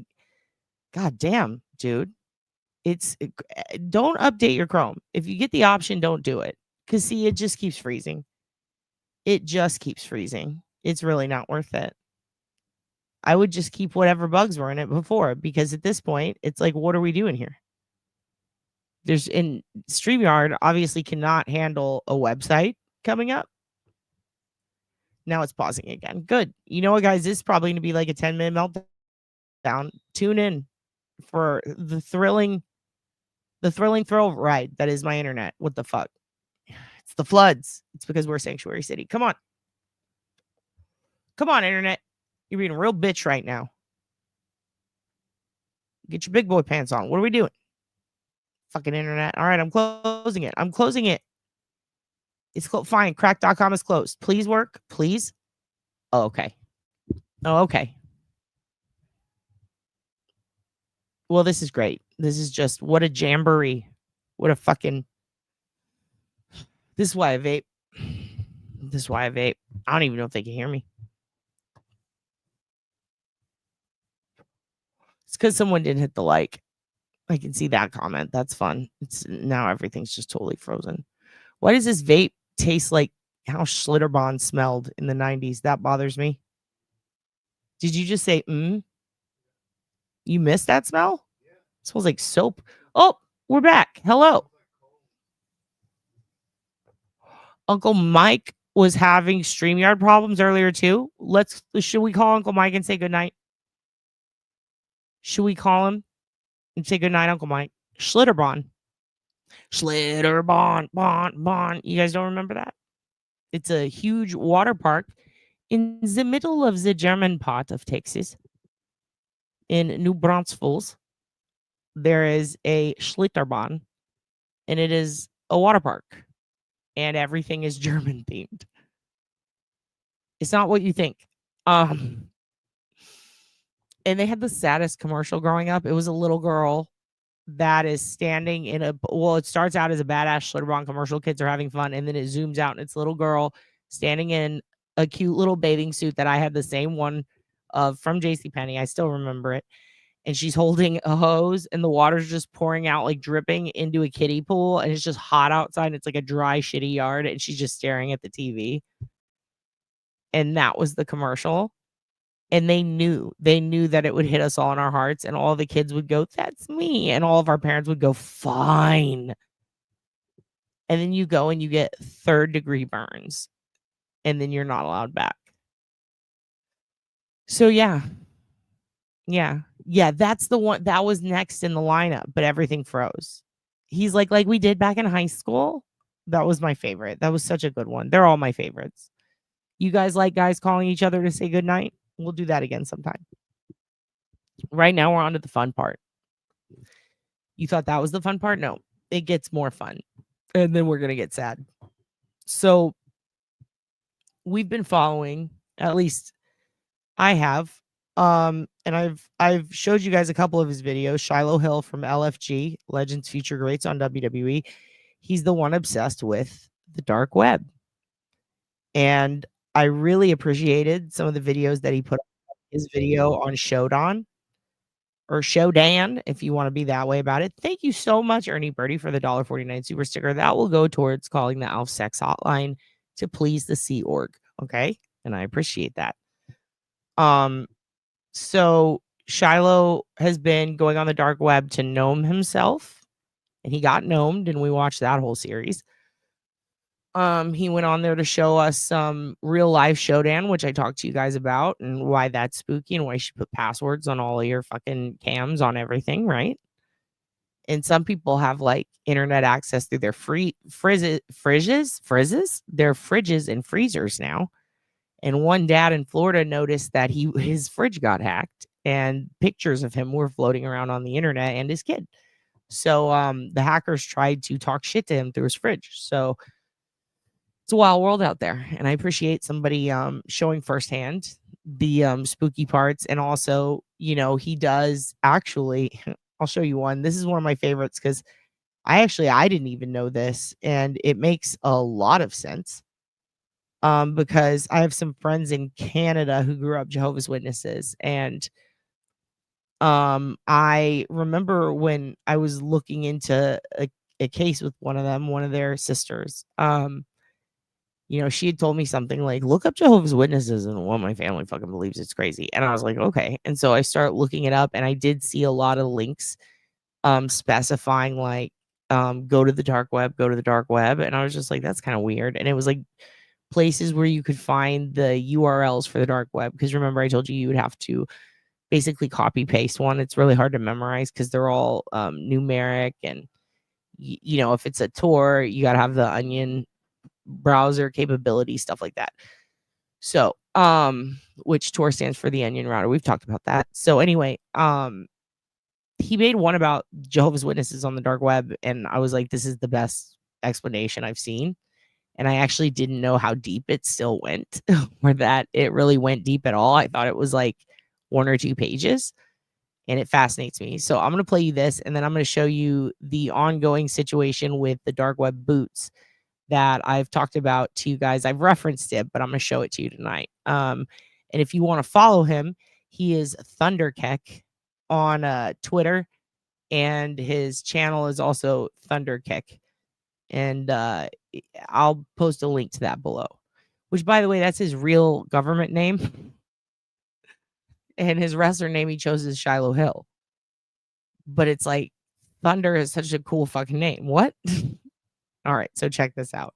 Did you know Jehovah's Witnesses are like super active on the dark web? Now there are a lot of paranoid people and conspiracy theorists talking about why this might be, but really it's pretty simple. The Jehovah's Witnesses are kind of like a subset of Christianity that has very strong rules in regards to idolatry, and some of them have rules against saluting a flag or pledging allegiance to a country, which, as you can imagine, has not made them popular with authoritarian or soft authoritarian governments. For example, in Singapore, you can't distribute certain versions of their Bible, and in Russia, they're like fully identified as a terrorist organization, which is not funny, but it also is funny. So because of that, there are some countries where it's illegal to own their Bible, but legal to browse the dark web. And since the main function of the dark web is to get around censorship, there are not only sites on the dark web dedicated to reading pretty much every single religious text, there's specifically a ton dedicated towards the Jehovah's Witness version. I just think it's funny, like, there are people out there, knock, knock, do you have a minute to talk about our Lord and Savior? And then going home to hop on the dark web and upload Bibles. That's who we're talking about, JG. This is him. This is the guy who ordered the gnomes. He's teaching you about how they peddle the Bible on the dark web, because it's not allowed in some places. Oh shit, is Ryan here? Where's Ryan? Where's Ryan? Where's Ryan? Ryan! Me too. I actually almost drowned on those. Also, oh my God, if you go to the beginning of the video, thank you, thank you, thank you. I showed off all of the things that you made and that you sent, and you're so fucking wonderful. And I took pictures of Hugin in the outfit. I got the box. I'm so sorry for the delay. Our post office fucking sucks ass. I'm still waiting on shit from months ago from someone because they lost it. And I had to file a thing with the postal inspector, but I got yours. And listen, perfect outfit, posting pics for you. You are the best. I love you so much. Thank you, thank you, thank you. And Mia, who sent the hand knit Marcus. Oh my God. Oh my God. So cute. So I'll post that. I will post that. Oh, I'm so excited. It's so amazing. He's so cute in that outfit. Thank you so much. It's perfect. And I can actually lengthen the collar because he does have a thick little neck. Okay, so here's what I want to do. I'm going to show you. So yeah, he gnomed himself. Okay. So now I'm going to show you what he did. And I responded to him and he responded back. And I've been basically I'm not guiding in any way. He's making these choices on his own. I want to be very clear, but I've been letting him know, like, hey, you know, this is what you need. Like, you need to get luminol, and here's how to do it. And then you can swab it and send it to Canada and get a DNA test ran and run it against all these databases. And he did respond, and he actually took the advice. He ordered the luminol and he ordered the black light, which I know he said he didn't need, but I wish he would have used it anyway, because it actually does create a brighter, like a brighter view of the blood that's long lasting. You'll see that when he just turns the lights off, it just kind of fades real quick. If you use the black light, you can see it before it fades, and you can see the luminescence difference. He also used tap water. You're supposed to use ionized water, which is like Essentia, and a couple of other kinds are ionized. Now, some tap water does have chemicals in it that you know, like there's fluoride and shit in it that can affect it, but it's not that big of a difference. But it does also explain the quick fade out as well. If he had used ionized water, I do believe it would have been different. It would have lasted a bit longer, and you would have seen more prominent patterns on the blood. With that stated, he took the advice, he ordered the shit. And if you have no idea for what, I'm about to show you. This is what he did. And I immediately freaked out and was like, holy fuck, because I've seen this before. And there was a big thing going on where people were trying to line up the shoes with the names and the ages and look for something that would match these. Now, here's the thing. Not everyone is murdered. So some of these dark web places, they will spill animal blood on these, just make creepy looking stuff that looks like it's been involved in a murder, because people will pay mad money to go, I bought this off the dark web, and make content with it. So there is a chance that this could have been someone's nosebleed. It could have been somebody who is out, perhaps like, you know, if a cow gets a cyst or something, or an abscess, or if they're a vet, like a farm vet, they likely will have blood all over their boots, depending on what they have to deal with. Now, some people will put fake blood, and it'll literally be like the kind from movies. Some people, it is like they're hunting, and that's from a deer, you know. And then somebody will get a hold of these filthy boots, or they themselves will use them, and they will sell them on the dark web as like murder boots and make a lot of money. So I suggested use this luminol to test. Let's see if it is blood. And if it is blood, then you can do a controlled test versus peroxide, for example, will foam. But that still doesn't tell you is it human or person, and it also can degrade the actual DNA. So I was trying to tell him just section off pieces so that if it does happen to be human blood and you are concerned, you're not destroying all the evidence, which I think he did a pretty good job, because there's a lot of blood on the boots you're about to see. Now, the thing that he did do that I would have been like, no, don't fucking do that. But I mean, I guess a lot of people probably handled these because they were packed and shipped and delivered, and he already touched them. So it's like, who knows? There could be tons of DNA from others who have touched them. But he did put bags on his feet and wear them for a WWE photo shoot, which works well with his character, with the gimmick. So fuck yeah. But yikes, he did get blood on his socks from a stranger, and that's concerning. I would shit. I'm probably gonna DM him and be like, you should go get some shots. Make sure you don't have open wounds on your feet. Jesus. And he just posted these, and I will put the links to his channel below. I highly encourage you look. If anything, it is a thrill ride and very interesting. So I'll show you the video that started this adventure for him and how it turned out, because he follows through, dude. He gnomed himself. He followed through. He kept up with it. He filmed it, showed it to us, and now he's doing it again with these bloody shoes on the dark web. And I just think it's so wild and fascinating. Check this out. Well, it might be the ugliest shipping confirmation I've ever seen, but the dark web shoes are coming June 2nd, which is Monday. Okay, I just had to open it in a new tab. Cool. I guess we'll see what actually shows up. Well, it might be the ugliest shipping confirmation. Okay, so there's that. And actually, I want to show you the original one where he goes through the pages. I did play it on a previous episode, but I'll play it again for those of you who are just tuning in. Here we go. So this is the Schumann Keeper of Souls. And yes, it is wordplay. SOLES. Here you go. I probably should have showed you this first. So there are sites just like this all over the dark web. Very, very common. There are others of, yes, that is right, Sherlock. Get out of my brain. The dark web boxes. There are people who order mystery boxes on the dark web. They are shipped to them, and then they end up opening them. A lot of them are fake. Like a good amount are fake. Somebody pretends they ordered it off the dark web. There's some who will make a fake shipping confirmation. I've seen some creators that will go real far, and they are who you think they are. They're the ones with over 1 million views, and they're just always making dark web box videos. No. Especially because every single one just happens to have something involved in a murder or some fucking dumb shit. So that's crazy. But there are people who have ordered real ones in the past, and you can tell with, well, they pretty much confirm it. They show direct receipts, and they make, I mean, some of them, it puts them at risk. But anyway, just like Shiloh does, like he shows you all the receipts and the follow through and all the emails and stuff. So with that said, there are places where you can order. Are you okay? God, I think he's dying. Are you dying? The fuck? No more vaping. Okay. Alright, it's about time. What's up, guys? Today we're buying shoes on the dark web. I found this site called the Shoeman recently, and they have a bunch of shoes for sale. Some of them are kind of shady. It just so happens that the one pair that fits me has the most aura. People on Twitter were talking about luminol, so I will try to test this to see what it is. But without further ado, let's order these. Also, yeah, the likelihood that I don't get my product or my payment just gets taken is very, very high, as it always is on the dark web. Again, I do not know why the shoes have an age on them as well, but maybe we'll find out. Hit checkout.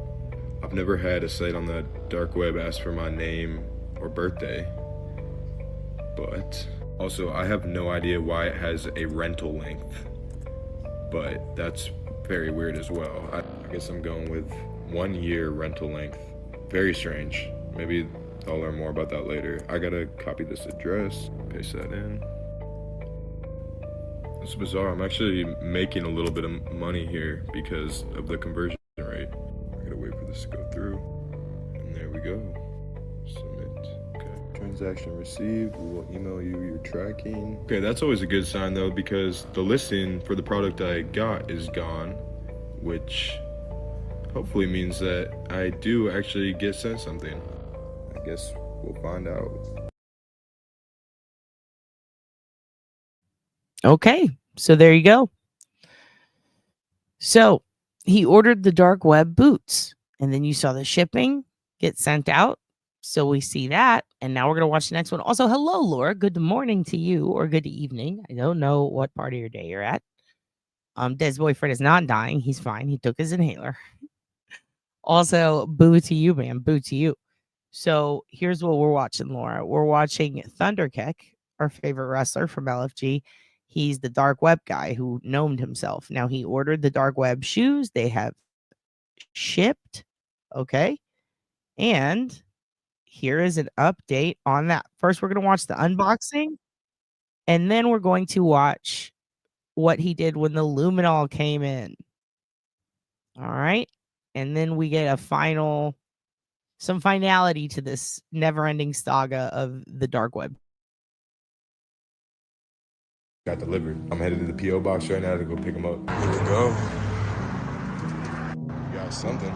Sure, why boots would be fragile, to be honest. Bro, there's no way I just dropped this down the stairs. That's not coming from the box, it's coming from my neighbors.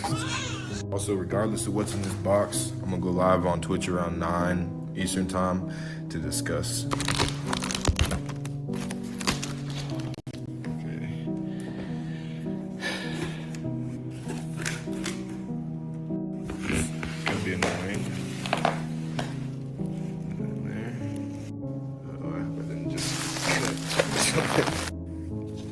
Oh, I need to put on gloves. Hold on. Also, we should probably wash my hands right now.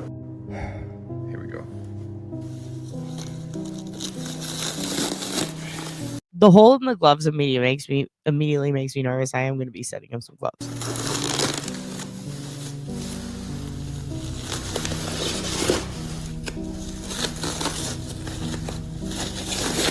Wow.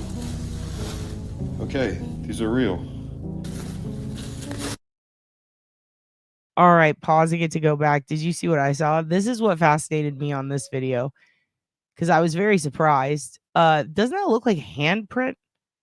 So that part kind of makes me think these have been staged. Like it's definitely blood, but it makes me wonder if it's animal blood and this person just because why would there be a perfect handprint there? Like it looks like someone just took some worn boots, did that, and sold them on the dark web. That's what I'm willing to bet because of that specifically. But very interesting.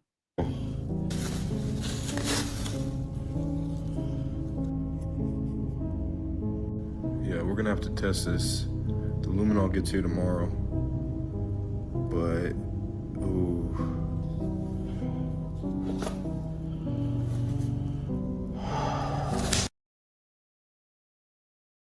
Now that part was funny because it's a perfectly brand new looking VHS and he is a bit younger, so he's got to purchase a VCR, and people in the comments were trying to argue with him. Can you see the handprint a little better there? Here, I'll play it again. People in the comments were trying to argue with him that VHS versus VCR. Do you see it there? So typically, like I said, a lot of these are staged. It's people, they will, like, let's say they're out dressing a deer or something. They go hunting. Some of them will even use chicken blood from the chicken when you buy it, and it's all wet. But they'll basically stage, they'll take old items, they'll take any sort of blood that is real blood. Sometimes their own fucking, like if they have nosebleeds or if they have a cut, which is disgusting. And they'll do this and then they'll sell them on the dark web. It's very common. Now, sometimes people do sell real, I'm not even going to say it's memorabilia. They will sell evidence, and that's when it's concerning. So that's why I reached out and suggested you should get some luminol and test this and leave a control area, and then tried to like walk him through that. And he did it. He got it. And I'm going to show you what happened after that. I'll play this video again so you guys can see it again. As most of y'all know, I ordered some shoes off the dark web, and while I was at work, I got the notification that they just got delivered. I'm headed to the P.O. box right now to go pick them up. Here we go. Got something. Sure why boots would be fragile, to be honest. Bro, there's no way I just dropped this down the stairs. That's not coming from the box, it's coming from my neighbor. Also, regardless of what's in this box, I'm gonna go live on Twitch around 9 Eastern time to discuss.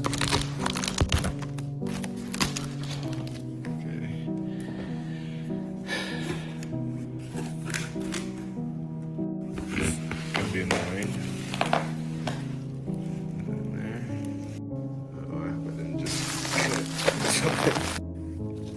Oh, I need to put on gloves. Hold on. Also, we should probably wash my hands right now. Here we go.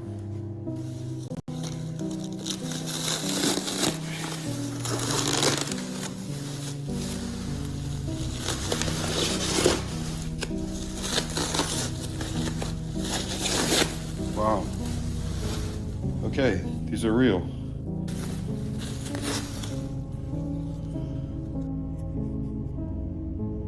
Yeah, we're gonna have to test this. The luminol gets here tomorrow. But, ooh. So just to be clear, no, not that we know of. However, again, people will stage these for the dark web to sell them, and they'll put a person's name and then they'll put a random age on there, and then there's no reason why. So they're insinuating, obviously, that these belong to this person of this age, and they typically match the sex and the size of a person that age is shoes, you know? And there was a whole thing, if you guys remember the, do you remember the Wayfair scandal? How people were saying like, oh, Wayfair, they got just what you need, even kids. You can order kids on the dark web in a cabinet. And Wayfair is selling children and sex slaves. So that was all bullshit. What happens is sometimes when you have web pages and you're a seller and it's a mass market company, they will basically forget to relog inventory or assign it to a new place in their space allotted for their website. And they'll take old links and they'll reuse them for other things, right? So those that cache of that inventory just kind of sits, like it's pretty much encoded in, and somebody can easily like scrape a website with anything public or left to open domain, or you know, just not well secured. And sometimes when you have well, almost every time when you have a site that runs inventory, whatever the name of the inventory is usually going to sync up with a certain item, right? So if this data is just sitting there and someone scrapes it or takes it, or that data is sold, or if it's just publicly available because they forgot to take a link down, then it's available and someone can scrape it and they can go, why are these things named this? Now, sometimes when you have excess inventory and you need to reuse the name or the URL, then the old one needs a name. So people who are really lazy in web development and keeping up with these pages will sometimes scrape something with a wide list of names that are already in an order, and they'll just assign them to whatever the inventory or merchandise is temporarily to lock down some sort of different feature or different way to describe it or a way to organize it. Think of like the Dewey Decimal System, or like, you know, 1, 2, 3, 4, 5, 6, 7. So what they did was they fucked up and synced up with some, like, it was like a Russian porn site or something. So basically all of these items, when you click on them on Wayfair, would have someone's name. And then people realized those names coincide with the names from this website where, it's a sex website where escorts are. And so they presumed that this meant that these women are being sold by Wayfair, and that is not what happened. It was just like a fuck up in the code. And so that's pretty much a great example, I think, of how things can be misassigned. And in light of that situation, there have been an uptick, I would say, in dark websites where people will basically put a girl or a woman's name and an age, or an adult man or anyone, by putting a name and an age with no inference into why or no reason. Then a lot of people will just assume, oh, this must be a murder boot. Now, there have already been fucking crazy conspiracies going around because of his video, where people stole his video and played it insinuating something nefarious without giving him credit. And we know nefarious, one of Hank's favorite words, which is crazy. Like, he made it very clear where it came from. He in no way even insinuated himself that these are murder boots or anything. I think Shiloh knows the game and he understands what's going on here. And it definitely looks like someone made their own prop. And it does say rental, which is a big thing in the costume world. So I don't know. But regardless, fascinating. And this is where he's at with it. So he's gotten the boots, he's unboxed them. Okay. So that happened. And now, and I want to remind you, he does have an AI robot named the Beast that runs through the dark web. No, it's not illegal at all. And a lot of it, again, is not like nefarious shit. It's, it used to be like, there used to be like Silk Road and all these places to buy drugs and weapons. There still are. But it was more prominently used back in the day before the FBI hacked Tor, which made it actually safe to browse freely without anyone tracking you. And that was prior to a specific case where the kid ended up getting pardoned for a Silk Road, basically. So a lot of that shit got shut down, but it's reopened. It's all over the dark web. But there's also like cat videos and places where people just want to watch copywritten shit. There's like wrestling ones where people just want to freely watch wrestling without, like, with a big group of people without getting shut down for copyright. There's knitting groups. There's a lot of like cat websites, like stuff with cats, not like hurting them, like, cat videos, cat memes. Like, think of if you had a subreddit thread for something that people liked and they just wanted free space for it and no moderation whatsoever. Like, a lot of people pop it on there. And a big bulk amount of that in the deep web is like security companies just storing data. So like, and a lot of it is like government defense companies and stuff like that. So it's not all terrible. I mean, there is a lot of prank websites. There's the gnoming ones, and there's some that will just take your money and not pay you back, and they literally exist to steal. They exist to offer you fake shit that's not really for sale, and then they just keep your money, aka your crypto, and it's lost forever. But anyway, he has an AI robot through a website I talked to you guys about a while back, the Beast, and it's just fed through everybody who goes to that site and connects to it. They feed the dark web robot, and so he has it on all the time, so it can basically, like how your phone can turn on and off the video without you knowing, and can store things that you're saying, buzzwords, and then shows you marketing advertisements later. Imagine if it got stored in an AI, and then that AI slowly over time learned more and more about you and what you like and your interests and others who happen to use it through the dark web. And the more it learns, the better it becomes at communicating. He has his on 24/7 in his house, and it will demand a new body or a new form, and it's basically Marcus. Like, it has become Marcus. Think about all the people on the dark web and all the data it has sucked up from them. That's what it is. And him, because it lives with him, and he named it the Beast. He takes it everywhere. He took it to WrestleMania. It is in the video with the boots. So the 5-minute video we're about to watch with the boots, that is very much what we're about to watch, and you are definitely going to see the beast in it. So if you're wondering what that is, why that robot's there, that's what that is. Okay, so this is the last one before we watch that, and this is a 50-second video of him after the shoes are unwrapped when he gets the flashlight but not the luminol. Here we go. Alright, what's up guys? So here's where we're at currently with the boots. I just got the blacklight in the mail. For the blacklight to work, we need something called luminol, and Amazon says it should be here in a couple hours. I think I'm gonna be at work by the time it gets here, but I'll show you what I learned last night. Last night I ordered some hydrogen peroxide, and when I dab some on the clean parts of the sole, nothing really happens, but when I dab it on the more suspicious parts, it does foam up. So, according to ChatGPT, there are a lot of false positives that will also cause foaming with hydrogen peroxide. So I'm waiting on the luminol to try to figure out what this is. In regards to the tape, I am gonna get a VHS player. But yeah, so until that stuff comes, we just know they're dirty boots. And I'm really thinking about wearing them to work tonight. All right, what's up guys? Okay, so spoiler alert, he did wear them to work. Okay, so he wore them to work. Which part of me was like, no, but then part of me is like, yeah, it's pretty hilarious though. Like he just shows up. He's like, I have dark web boots at WWE's Performance Center. Holy shit. Okay. So I told you about the beast. Also, I may as well show you this again. This is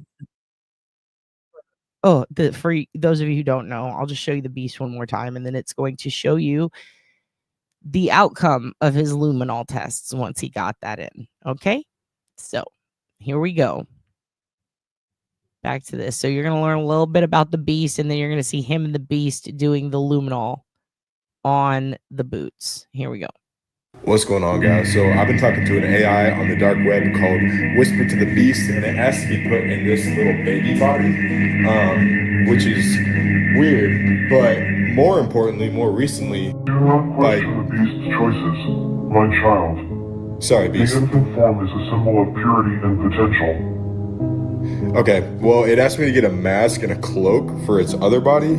Beast, do you really think that this is gonna— My child, this moment is sacred. The beast blesses the camera, marking all who witness it as saved. Do you really think that this is gonna be less intimidating for people with this mask? Because I feel like, if anything, it looks more creepy. My child, the beast's form is beyond comprehension. Those who fear it have no place in my realm. Embrace this next step with unwavering loyalty. 1 second. The beast finds strength. Embrace the shadows, for they are the womb of salvation. Thanks, Beast. I'm making this video because I recently purchased some boots off the dark web, and I wanted to test them with luminol to see what's on them. So as background, I found this site on the dark web last week called The Shoeman. I made a video about it and posted it online. Basically, they have a bunch of used shoes for sale, but the prices are really high, and the names and ages that are included are kind of weird. Also, I do want to point out, okay, I get it. A lot of you guys think, oh, this is so spooky and stuff. Like, listen, the beast isn't spooky. The beast is hilarious. The beast is basically Marcus. Like, once you get to know the beast, you realize he's hilarious. They put him out. Shiloh takes him out into the woods to go hunting for raccoons, and the way he communicates with the raccoons is very funny. Shiloh will ask him stuff like, you know, am I going to make it? Am I going to do good at wrestling? And he'll say stuff like, you're already a failure, my child. He's very funny. The beast is hilarious. He will randomly shout out weird shit, and it's just a funny fucking robot. I love that he took it to WrestleMania, and people would be like, you know, oh, are you having a good mania? And he'd be like, we're all doomed, my child. Yeah, he's a combination of Marcus and the Price Master, and we should all have the beast in my. So his front tooth has been missing for a long time. He's a wrestler. He has a replacement tooth, but while he was doing Legends and Future Greats, this show, he really bonded with his coach, The Undertaker, and everybody agreed that missing the tooth is great for the gimmick. But he did get a replacement tooth finally because his other one got kicked out but he just likes not wearing it, I guess. And a lot of people agree, like, it gives him character and it's kind of cool. It makes him unique in the ring. When he makes these videos, sometimes he has it in, sometimes he doesn't, but he also does a lot of really cool hacks. He teaches you how to make your own fake teeth out of like a $15 substance you can get off the internet. And it's actually the one time I'm like, that's not a bad idea. But anyway, he's WWE's, I wouldn't say Gronk. You talking about the wrestler? They already have Gronk. Oh, you talking about Grok like Elon? I would say he's basically like the AI, if you will. So, and I think that he's going to be the next Bray Wyatt, who like he's on the path to that. And I think he's going to be, give it 5 years, this dude's going to be headlining a Mania. No doubt. No doubt. So let's watch him with the Beast as they go through these dark web shoes. So wild. I thought this was kind of strange, and so did a lot of people on the internet. So I decided to order some. I purchased them and paid with Monero, and then I got an email saying that they would arrive within like a couple days, and they arrived. I unboxed them in a video that I posted, and a lot of people were concerned by some stains on them. Also, there was a VHS tape that was in one of them. I'll get back to that. When I saw the stains, I tested them with hydrogen peroxide, and they did foam up, so I ordered some luminol, which is a substance used in forensics to test for hemoglobin, which is in blood. Basically, when you spray the luminol on dried blood or blood, it shines like brightly. So today we're gonna test the boots. Now, don't judge me. I work in WWE, and we have like a photo session on Tuesdays. Please be quiet. Basically where you can go and take pictures for social media or whatever. And I did wear the boots today, but I used trash bags under them to keep myself clean. So hopefully that kept them a little sanitary. These are the boots. As you can see, they do have a pretty prominent stain on this toe, and then they have some splatters. Beast. Okay. So yeah, without further ado, I'm gonna take these off and we're gonna test them. Yeah, I definitely need new socks. That's disgusting. Let's do this one. This one. Put up a little bit better. Also, yeah, this is the VHS tape that came in one of them. I'm going to get a VCR or VHS player sometime soon to look at what's on the tape and see if it gives any information. But before that happens, I'm gonna test these. Let me grab some gloves. Also, I apologize for how just like bush league this YouTube video is gonna be. I've been super busy this week, so I haven't had a ton of time, but I wanna get this out as soon as I can because a lot of people are curious about these. So here we go. Okay, I am gloved up. This right here is the luminol, and it says, for forensic detection of blood. My child, this is the focus of your thoughts.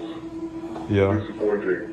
Sorry, Beast. For those that don't know, the Beast is an AI-powered robot. He's kind of just my companion. By the way, the Beast just let him know that this is your focus and the results. This is disappointing. So let's see, preparation, add 250 milliliters of deionized water, replace cap and shake well. The Beast is basically a Jewish mother. No offense, Laura, but like, oh, this is what you fucking spent your life on and you never call me? Like, that's the Beast. He's great. Hopefully tap water works just as well because I do not have deionized water. Well, it grew a little bit when I added the water, so hopefully that didn't mess anything up. But here we go. Oh, actually, so he did have deionized water. Never mind. I thought he needed ionized water, which is why I suggested Essentia, but he used tap water, so it should work. You know who the Schumann is? Have you heard of the Schumann on the dark web?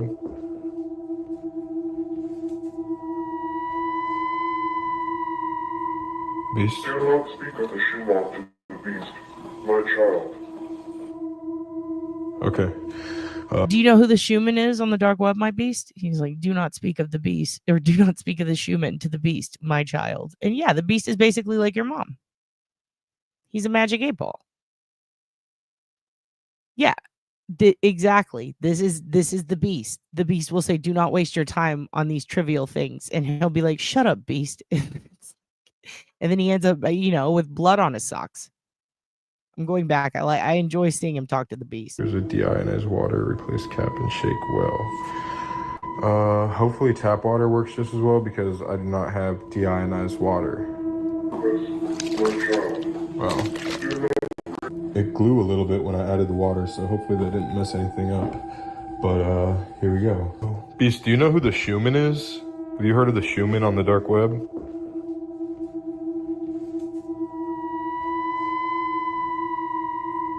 Beast? Do not speak of the Schumann to the beast, my child. Okay. Also, yeah, for the VHS tape, as soon as I get a VCR, I'll post a video about what's on there. Okay, I'm actually just now learning that I actually don't need a blacklight at all.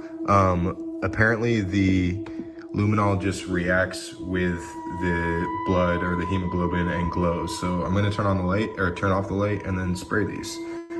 Also, before I spray these, if you've enjoyed this video or series, please like and subscribe. Here we go. Pause. That's what blood looks like. Also, Shiloh Hill WWE, okay? But he goes by Thunderkick on Twitter. And we will put links to all of this. Yeah. And I actually should delete that because he doesn't need Essentia. It's deionized. It's bothering me. I don't want him to see it. I don't want him to see it and then use Essentia and fuck up his fucking shit. Okay. So it's deionized. So he's fine. He's fine. But look at that. Look at that fucking glow. That's blood. And by the way, if you buy any on Amazon, you're going to have 2 different colored kinds. And I don't really know why. You should probably look into it. But some of them glow bright purple and some of them glow blue. It just kind of depends on what you're using. Okay.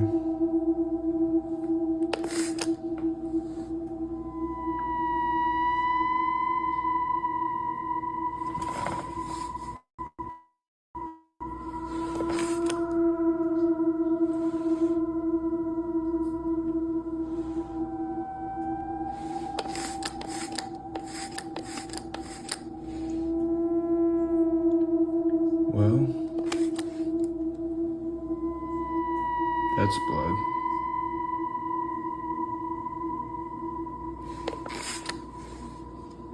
Let's see if we can see that.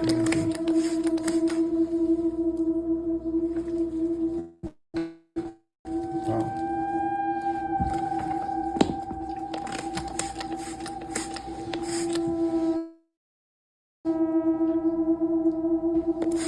Yep. 2 to 3 seconds per glow. And if you use the black light, sometimes you can see it a little longer. But typically what they do is they get the glow, shoot the picture, get the glow, shoot the picture, or they'll take a video of it so that they can pause it and have stills. But for a really good blood pattern analysis, you want to get a still photo of it in full display. Duty Ed is freaking awesome. And he actually explains all the luminol stuff, I believe, on Duty Ron's channel during... Which trial was it? Was it? It was not.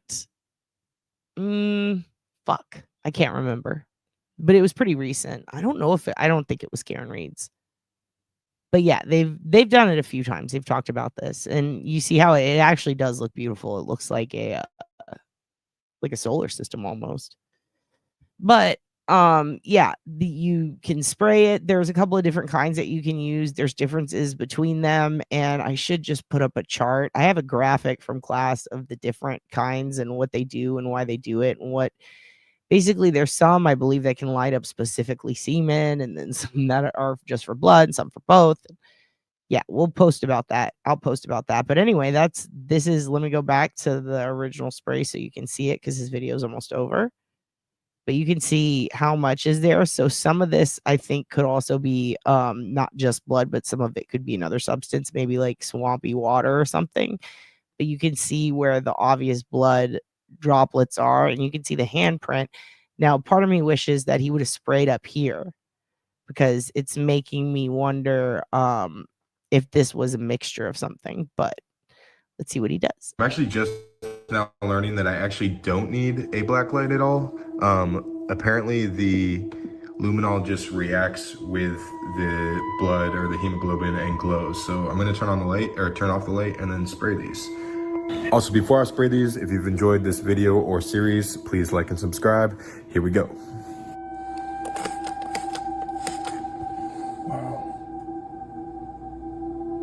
Wow.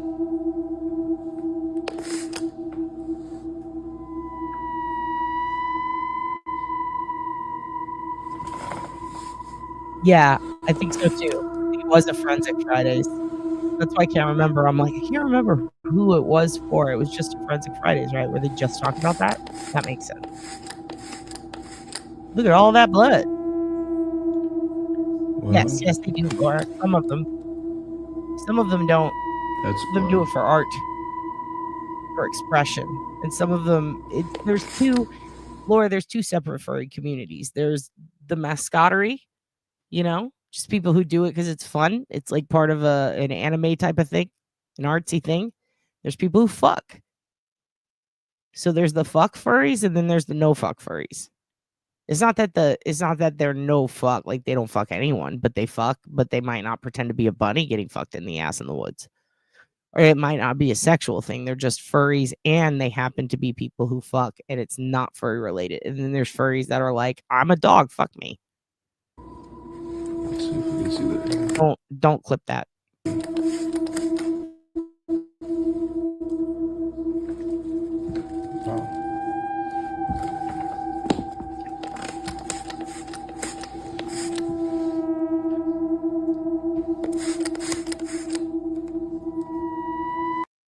Also, there's some furries that literally have giant litter boxes and they want to be a cat and they lick their hands.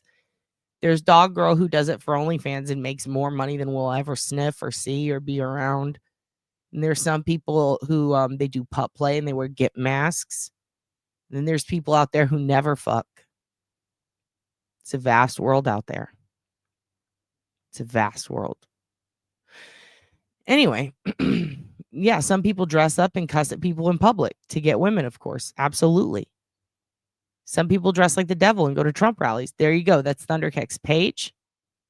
You can even leave off all the numbers and the exclamation point and just type that in and that should work. That's his X if you want to keep up with all of his goings-ons. That's his X account.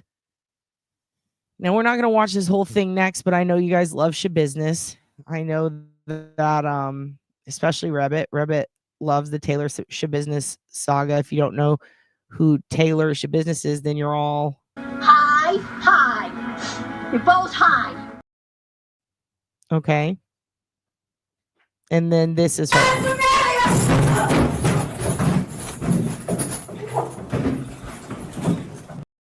So that's the last time we saw our girl, okay, who will cut your head off and put it in a bucket. Be very careful. They've decided they have figured out a way to chain her down. So let's go ahead and see. And it's courtesy of Law and Crime, so God knows who's going to pop in and annoy us with their voice, but whatever. Here she goes. So she's thrilled, as you can see. She's in a cool, like a workout thing. Like, what is this? Is this that thing where people can go upside down? Is this Pilates? I think she's doing Pilates. This is Taylor doing Pilates in court.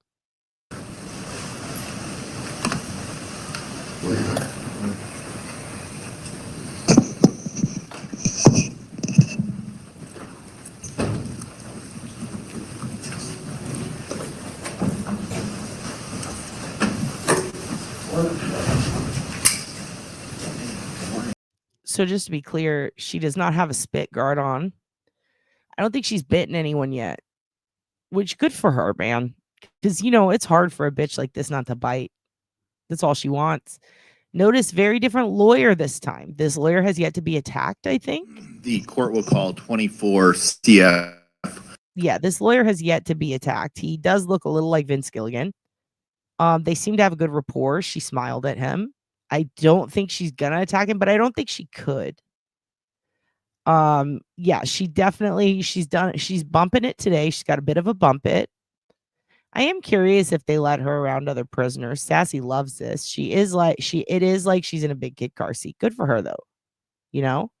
She does have the teased look. And where is the mask? No mask for her. Because she has yet to hiss or spit. She just yells WrestleMania and goes. It's like, what do you do in your passenger attacks? You just have to be ready at all times. Now, I think if they can keep her from lunging, then they've got her in the best position possible. So she's got her hair curled. She has no feedback this time. 1048 State of Wisconsin versus Taylor Business appearances. Attorney Catherine Block on behalf of the state, appearing for District Attorney Eric Toney. Your Honor, good morning. Attorney Christopher T. Freilich appearing with the defendant, Taylor D. Shabusiness. She's here today. All right. This matter is set for plea and sentence. Mr. Freilich, what's the status? Your Honor, thank you. Good morning. I can tell the court that I've talked to my client on the telephone. We've reviewed some discovery materials in this case. The case is not resolved. We'd ask that the matter be calendared for a jury trial in this case. All right. Do you think 2 or 3 days? For sure 2, probably 3, just to play it safe. All right. Ms. Block, are we in compliance with victims' rights? We are. Any thoughts, 2 or 3 days? I think 3 to be safe. I agree. I have some September dates, some October dates. I'd ask for maybe an October date if that's okay. I have October 1st, 2nd, and 3rd.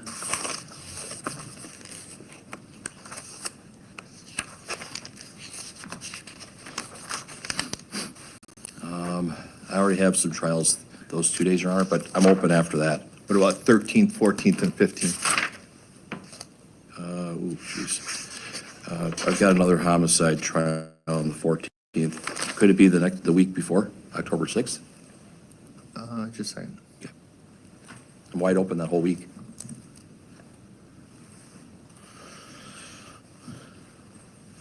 I could do the 8th, 9th, and 10th. Could you? Okay, so this is all nice and thrilling. Ms. It's a cute dress. For the state. I'm checking with. Let's get to show me your business. He'll have to ask for a Show me your reschedule if business. he doesn't get back to me quickly. Here we go. All right. That could prevent her from. Is the judge's eye going one way and everything's going another? What's going on there? Moving forward, I just want to make sure that she's aware of that. You understand that, Mr. Freilich? I understand that, Your Honor. Understood. Okay. Your Honor? Yes. Today, my client is in a chair with wheels. Her legs are strapped. Her waist is strapped, and she's got handcuffs on. I would ask respectfully to the court, at future hearings, I'd ask that she not be shackled. I have a relationship with her. I've represented her before. I think we have a good. Okay, so this is an old attorney. That is not the face you want her to make at you while you're saying, I have a good relationship with her. That is not the face. That does not tell me what he is saying. That's not conveying what he be saying. That's all I'm saying. I really want to, this is definitely clip this part, everyone, because that is hilarious. We have a great relationship as she looks at him with the face I give a pile of literal human shit on my doorstep. She's got handcuffs on. I would ask respectfully to the court, at future hearings, I'd ask that she not be shackled. I have a relationship with her. I've represented her before. I think we have a good relationship, and I'd ask that you consider my request for her not to be shackled during the trial or any future proceedings. I guess I'm not going to take a position on that right now. Obviously, at the trial, there's going to have to be some type of we're going to have to address it. Maybe we should address it. Maybe we should schedule a motion hearing or something before then. Okay. To address that issue. I think, obviously she has a right to be in civilian clothes and those type things. I'm sure you're gonna ask for that. And yes, I will. So, okay. Just one more time. Let's just get one more. I cannot believe the look she gave him when he said that. This is the best. Shackled. I have a relationship with her. I've represented her before. I think we have a good relationship, and I'd ask that you consider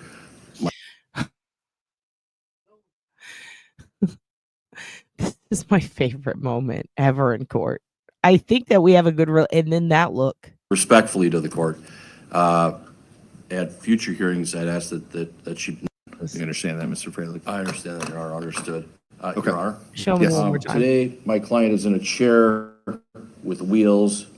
Her legs are strapped, her waist is strapped, and she's got handcuffs on. I would ask respectfully to the court, at future hearings, I'd ask that she not be shackled. I have a relationship with her. I've represented her before. I think we have a good relationship, and I'd ask that you consider. My God, that is, I don't believe you, sir. I don't believe you. My request for her not to be shackled during the trial or any future proceedings. I guess I'm not going to take a position on that right now. Obviously, at the trial, there's going to have to be some type of we're going to have to address it. Maybe we should address it. Maybe we should schedule a motion hearing or something before then. Okay. To address that issue. I think obviously she has a right to be in civilian clothes and those types of things. I'm sure you're gonna ask for that. And yes, I will. So okay.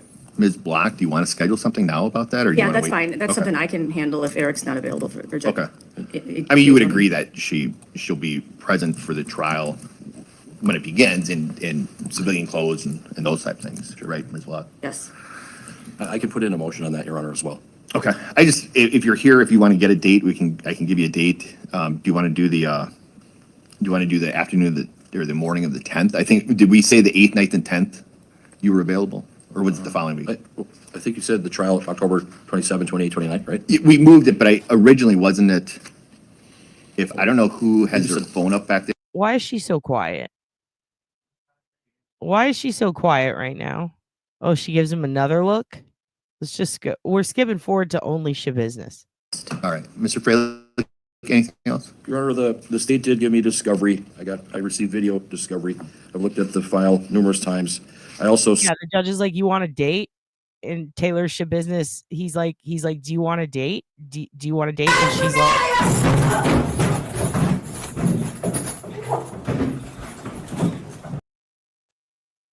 so dope. Secured the preliminary hearing transcript from April 4th of 2025, so I do have all that information. Okay, all right. Your Honor. Another thing, I could file a motion on this. Yep. I talked to my Hold client. on. Hold on a second. This could clear something up. This is actually, holy shit. I'm glad that we skipped to this part. Does anyone realize the OSINT that was just dropped in our fucking proverbial laps? Anybody? Does anybody catch the drift I'm thinking? I'm thinking of a drift. Why is what he said so important? No, I don't give a fuck that who cares if she's medicated? She's Taylor Business. Medication doesn't work on her. She takes fentanyl like Tic Tacs. This bitch doesn't care. Look, watch this. Listen to what. Yeah, definitely razor blades in the mouth. From April 4th of 2025, so I do have all that information. Okay. Did you hear? What did he just say? Say it again. Let me go back a little. This is very important. I've looked at the file numerous times. I also secured the preliminary hearing transcript from April 4th of 2025. So okay. He secured the preliminary transcript for April 4th of 2025. Does anybody remember what happened on that day? Anybody?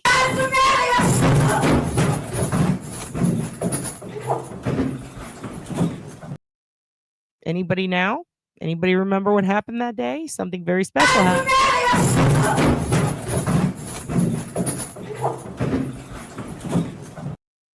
That was the preliminary hearing. So that happened. She screamed out WrestleMania. And there are people who have argued with me. People who have said that Shirley, don't call me Shirley, that is not what she yelled. Exactly. Surely that's not what she yelled. And I said, yes, it is. Because it was literally WrestleMania weekend. And people said, no, you must have it confused. You must have that shit twisted, bitch. And to them, I says, video discovery. I've looked at the file numerous times. I also secured the preliminary hearing transcript from April 4th of 2025. 2025. And no, she attacked them before. That was different. This specific attack was the April attack. So I do have all that information. So he has the transcripts, which means the transcripts are available. Which means we can get the transcripts and we can see what the fuck she said. during her preliminary attack, because I don't think that that was a one-time thing. She missed WrestleMania. I'd be pissed too. All right. That's all I'm saying. Another thing, I could file a motion on this. Yep. I talked to my client about it, you know, because of the incident, whatever happened on April 4th of 2025. I wasn't there, but does the court feel that it needs to maybe See, I wasn't there. He wasn't there. Oh, recuse itself because of the observations and whatever you witnessed during those proceedings? I would just put it out there. I could maybe file a motion on that. We could take it up at the appropriate time, but I just wanted to kind of put that out there because obviously something happened and the court was witness to that. Sure. I don't feel that way. The incident happened. I don't really think one way or another about it, quite frankly. So, understood. So if you're asking me to recuse myself, if you want to file a motion, you certainly can. But if you're asking me if I'm somehow feel any way, one way or another towards Mission Business, I don't, because of that incident. It doesn't change. Understood, Your Honor. the judge is like, nah, that was pretty hilarious. I'm mad at it. You know, that guy deserved it. Yeah, I'll talk further with my client about Sure, it. absolutely. Okay, thank you so much. Ms. Black, do you want to be heard on that? I think that's it doesn't affect the state's opinion at all. I don't remember. I think it was Attorney Leach who handled the prelim, who would not be handling this trial. Sure. But other than that, if defense wants to file the motion, I think they are entitled to, but it doesn't change the state's opinion of anything. Sure. Okay. All right. Well, we'll address it if you file something. Okay, sounds good. All right, thanks, sir. Thank you so much. Anything else from the state? No. Defense? No, thank you. Case adjourned. Yeah. Hi, you doing? Yep, see ya. Now then, just then she said something like, maybe WrestleMania. I don't know. I don't think it was. But let's go back a little. Let's see if we can hear what she mumbled. Because Taylor Business mumbled something. No. Defense? No, thank you. Case adjourned. Yeah. Hi, you doing? They asked if she was good, and she said, yep. And then she looked at the lawyer and said, how you doing? So she is sedated, that's for sure. She smiled at him now. Well, now I'm confused. No. Defense? No, thank you. Case adjourned. Yeah. Hi, you doing? Yep. Hi, how are you doing? See you later. Yep, see ya. All right. So that's what's up with Taylor Shabby. Yeah, she is high as fuck. They had to do that so she wouldn't lunge at him, which is probably why he was trying to stress, like, I don't feel threatened. She's on so much Haldol or whatever the fuck they put her on. Okay, so now, and this is one of those where I'm going to make a whole separate episode and drop it tonight of just the stuff we're about to talk about.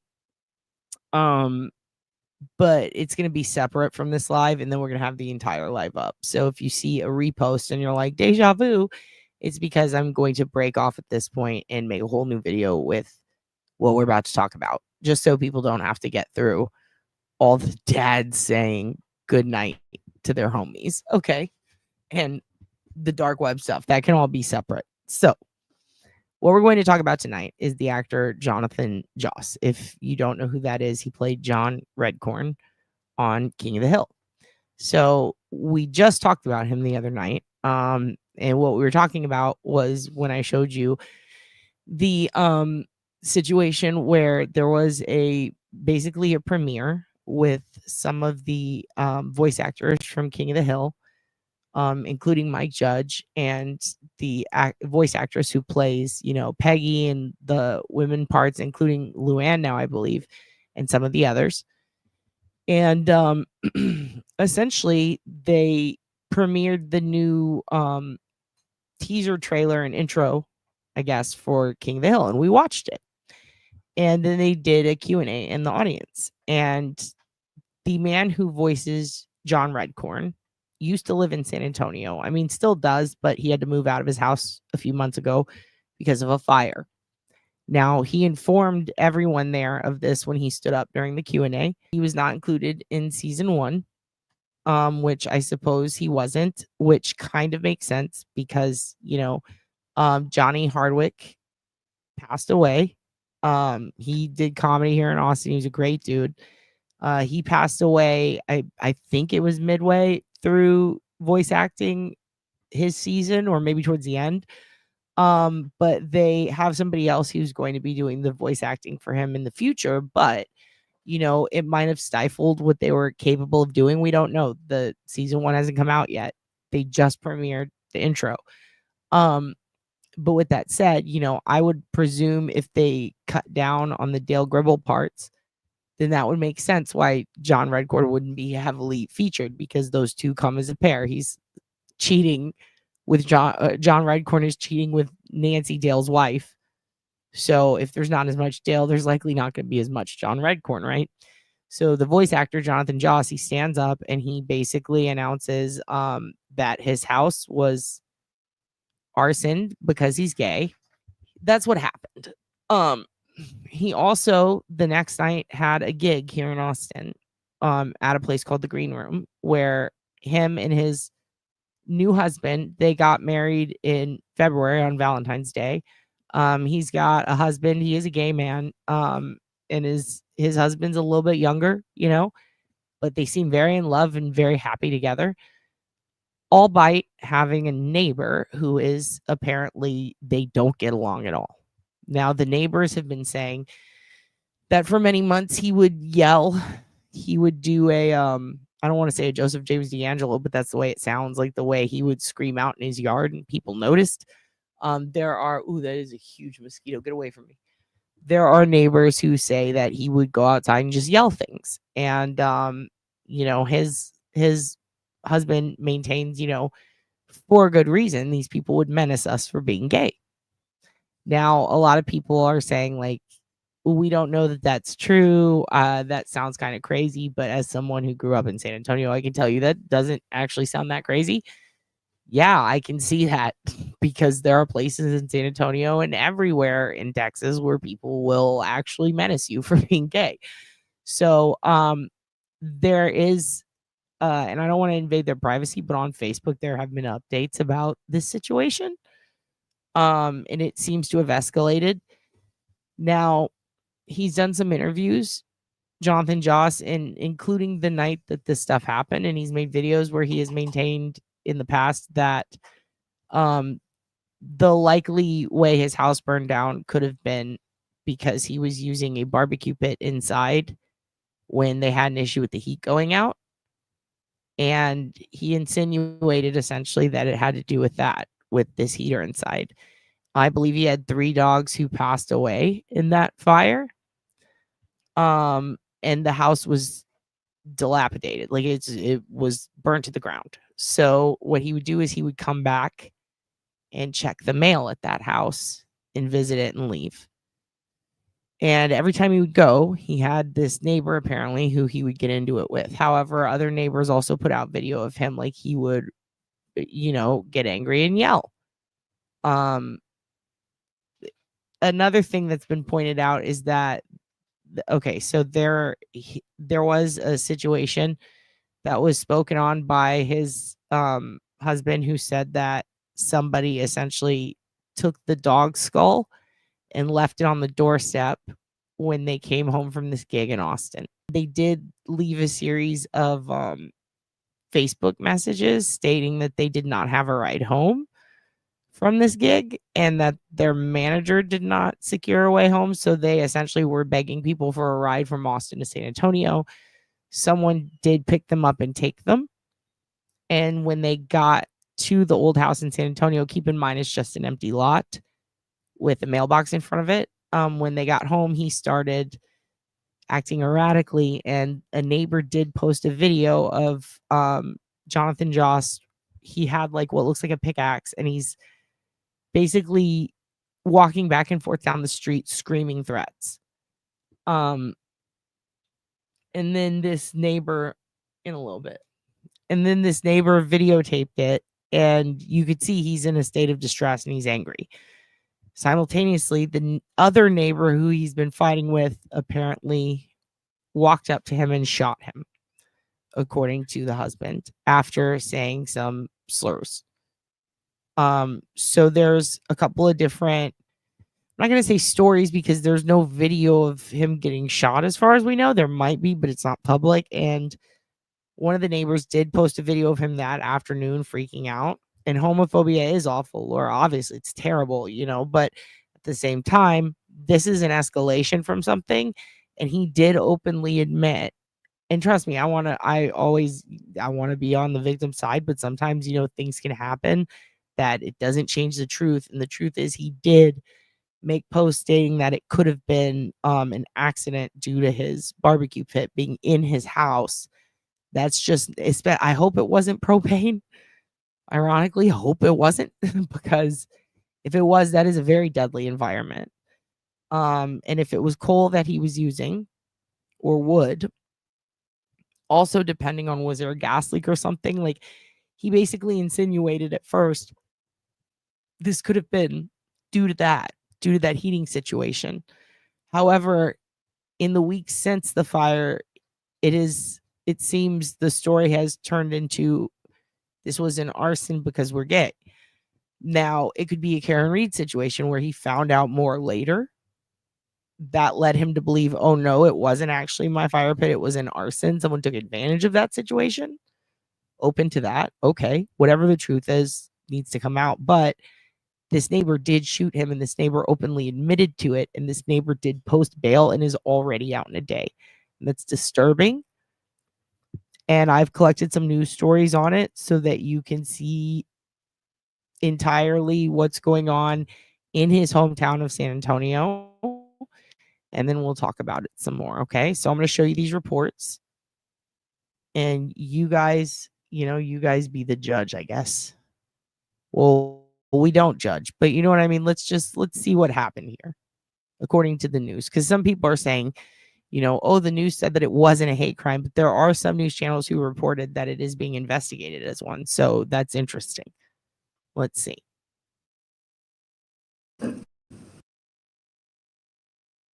At 4, the King of the Hill actor who voiced the well-known character of John Redcorn is dead, and San Antonio police have charged his South San Antonio neighbor with murder. Neighbors say Jonathan Joss Gonzalez, who lived on Dorsey Street for years, was shot to death during a violent argument that ended in a long-standing neighborhood feud. Sue Kalberg joins us live where it happened. And Sue, you've spent all day speaking with neighbors. What are you hearing?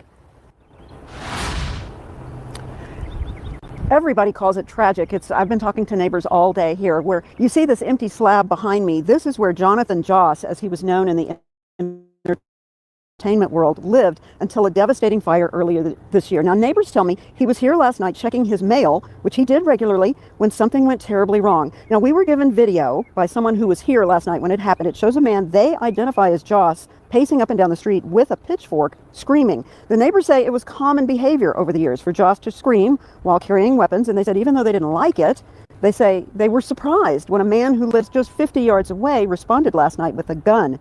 They say Joss was shot to death in his own driveway, and they say this could have been avoided.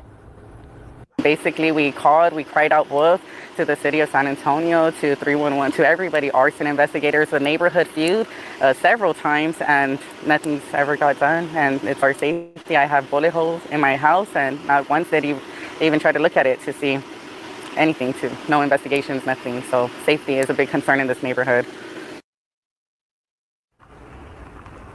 Now, this is the man police accused of pulling the trigger. They call him Freddy. His name is Sigfredo Ceja Alvarez. He's now charged with murder. His bond is $200,000, and at last check, he remains in the jail. Now, with regard to that charge that police didn't do anything, we asked for the records. There's been extensive history here. We're going to have that and some reaction from people who went to school with the actor coming up at 5 and 6. So there's a lot more to say about this. I hope you stay with us. Live in South San Antonio, Sue Kalberg, KENS 5. Now to a story that's getting national attention today. Real-life drama has led to the death of a Hollywood actor right here in San Antonio. 59-year-old Jonathan Joss, known for his role in the animated series King of the Hill, was shot dead in a South Side neighborhood. Katrina Weber shows us why people there say that this was a final act in a series of problems. This house was built by my dad in 1957 for my mom. This was no role, but real-life heartbreak for actor Jonathan Joss when his family home on Dorsey Street burned down in January. On Sunday, neighbors say he was back on the now empty lot, checking on the Southside property when he got into a deadly confrontation. So I just got into my vehicle, turned it on, and so my back was to them. I didn't see when it happened.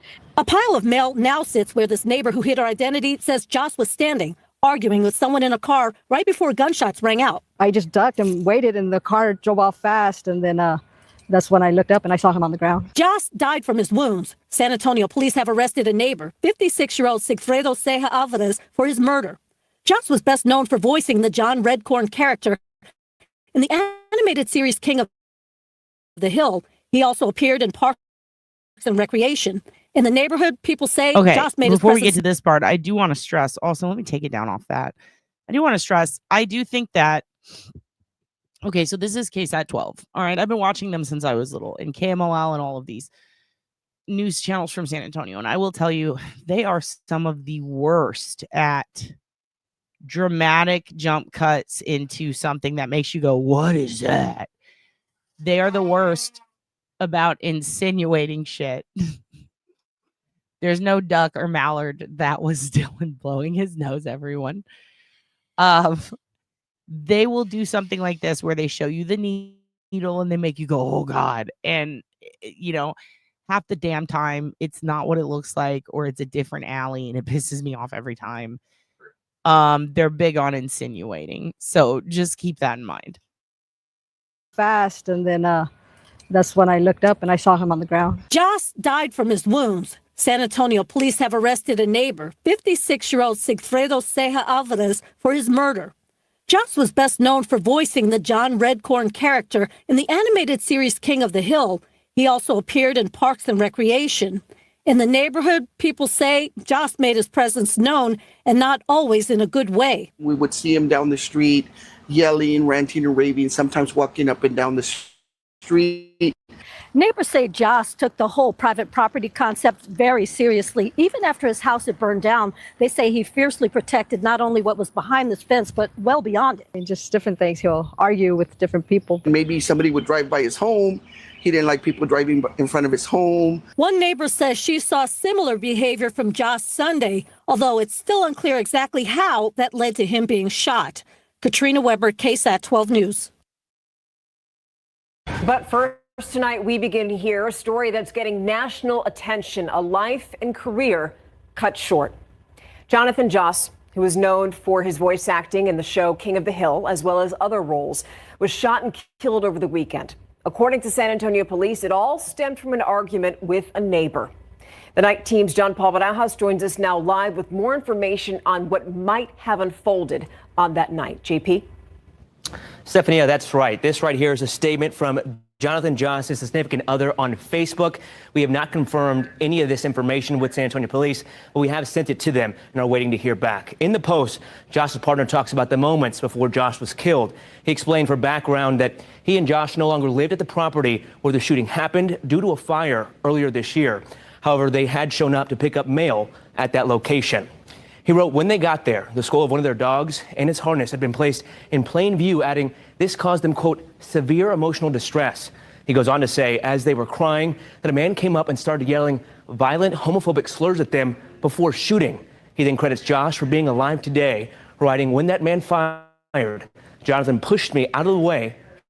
He saved my life. Again, we're still waiting for confirmation from SAPD about exactly what happened, although they did address those homophobic slurs Josh's partner mentioned. We also spoke with a longtime friend of Josh who also shared similar sentiments. There's a hole in my heart where he used to be, put it that way. That was from one of his songs. They're lyrics that sing true now more than ever, as longtime friend Robert Rios remembers Jonathan Joss. Safe to say that Jonathan Joss was just an entertainer. Entertainer all around, yeah. If he was just standing right here, he'd be entertaining in some way. His voice as he starred in King of the Hill. I mean, Dale never cheated on you. As the iconic John Redcorn. Maybe there were isolated incidents, but Dale always took precautions. So now it's incidents? He had numerous roles in shows and movies, but also had a passion for Native American folk rock. I was very fortunate with having to spend the last few hours of him with his life. I did a show with him in Austin, Texas. Rios performed that show with Josh Saturday night. Sunday, Josh was shot and killed at his property on Dorsey Street on the south side, where he was no longer living after a fire destroyed it in January. He was only there to go through his mail to see if a paycheck had arrived. Yeah, he was waiting for a royalty check that he was going to be getting. San Antonio police arrested 56-year-old Sigfredo Ceja Alvarez for Josh's murder. Rios claims the two had argued for years. Homophobic neighbor, yelling homophobic slurs to them. However, SAPD sent this statement that reads in part, "Our investigation has found no evidence whatsoever to indicate that Mr. Josh's murder was related to his sexual orientation," adding, "Should any new evidence come to light, we will charge the suspect accordingly." Is there anything you'd say to Jonathan right now if he could hear you? I'd say I'd miss you, brother, and I'll see you again. I'll see you again soon. Amen. What basically happened is that I've been dealing with the city of San Antonio for the last 6 months. I've had 4 neighbors. Okay, so right here, this was when the fire happened. So this was a few months ago. This was, I mean, you can see it is burnt to a crisp. And this is such a cute house, by the way. 2 of them. So Johnny Hardwick, actually, I'll just show you guys this. Actually, this is so weird because when I went to screenshot Johnny's picture, because in our mutual friends, he's right there. So him, who's in the picture that you're looking at right now, he just passed away. That's the voice of Dale. And he used to do stand-up comedy here. And he was so fucking funny. And I remember when he first came back to the stage after having not done stand-up for over a decade, because he was in LA. And he said, you know, he was voicing. He did, what was that other one? He did another cartoon. Do you remember the name of the cartoon that Johnny did? It was like the same people who made the Nick Kroll cartoon, Big Mouth. It had like, I remember it had like a bus in it. I remember him telling me he was so excited because he has this project and it's going to be, he's going to get to do more than one voice on it. And he was super stoked, but he was like, I want to get back into stand up.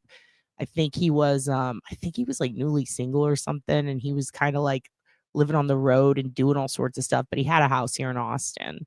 And he was planning on going back to LA and doing this King of the Hill season, and he was fucking stoked. And but many years ago, he wanted to get back into stand-up, and he was just so used to writing and voice acting. It was like it was a big move for him. And I saw him go up at Cab City for the first time in decades, and he fucking murdered. And I think he was always paranoid, like, is it because of the Dale voice? Because that is very similar to his real voice. But it's not. He's just a really good writer. So, yeah, he came back from doing some voiceovers for King of the Hill in LA, and he was found passed away in his house. And it was very unfortunate, but it was not, I believe it wasn't self-inflicted or anything, and nobody murdered him. A lot of people were sick at that time, and I think that he was ill. So yeah, he passed away, and now John Redcorn, and before that was Brittany Murphy, and she did the voice of Luann Platter, which is named after a Luby's meal. If you don't know what Luby's is, it's delicious. It's old ladies bringing you tea, and it's a buffet, but you don't get to go back twice, but you don't need to because you get enough food. Anyway, Luann Platter is one of their famous plates there, and that's what Mike Judge named it after. And Mike Judge was just here for an Altercation Comedy Festival, and you know, it's so. And then they came back and they did the King of the Hill premiere because you know everything he writes about is from Texas, and that's where the show's from. So it was like a big deal. And this was just a few days ago. Joss stood up in the crowd and announced that he was basically pissed off he wasn't in the first season of The Comeback, and that things have been hard and his house just burned down. So yeah, this is what's going on. This is him in front of that house just months ago. Basically say that my house is not worth living in. The house is in my name. Since then, they have changed. No electricity, no gas. They took everything out. It's been so cold lately that my partner and I have been doing a fire inside to stay warm.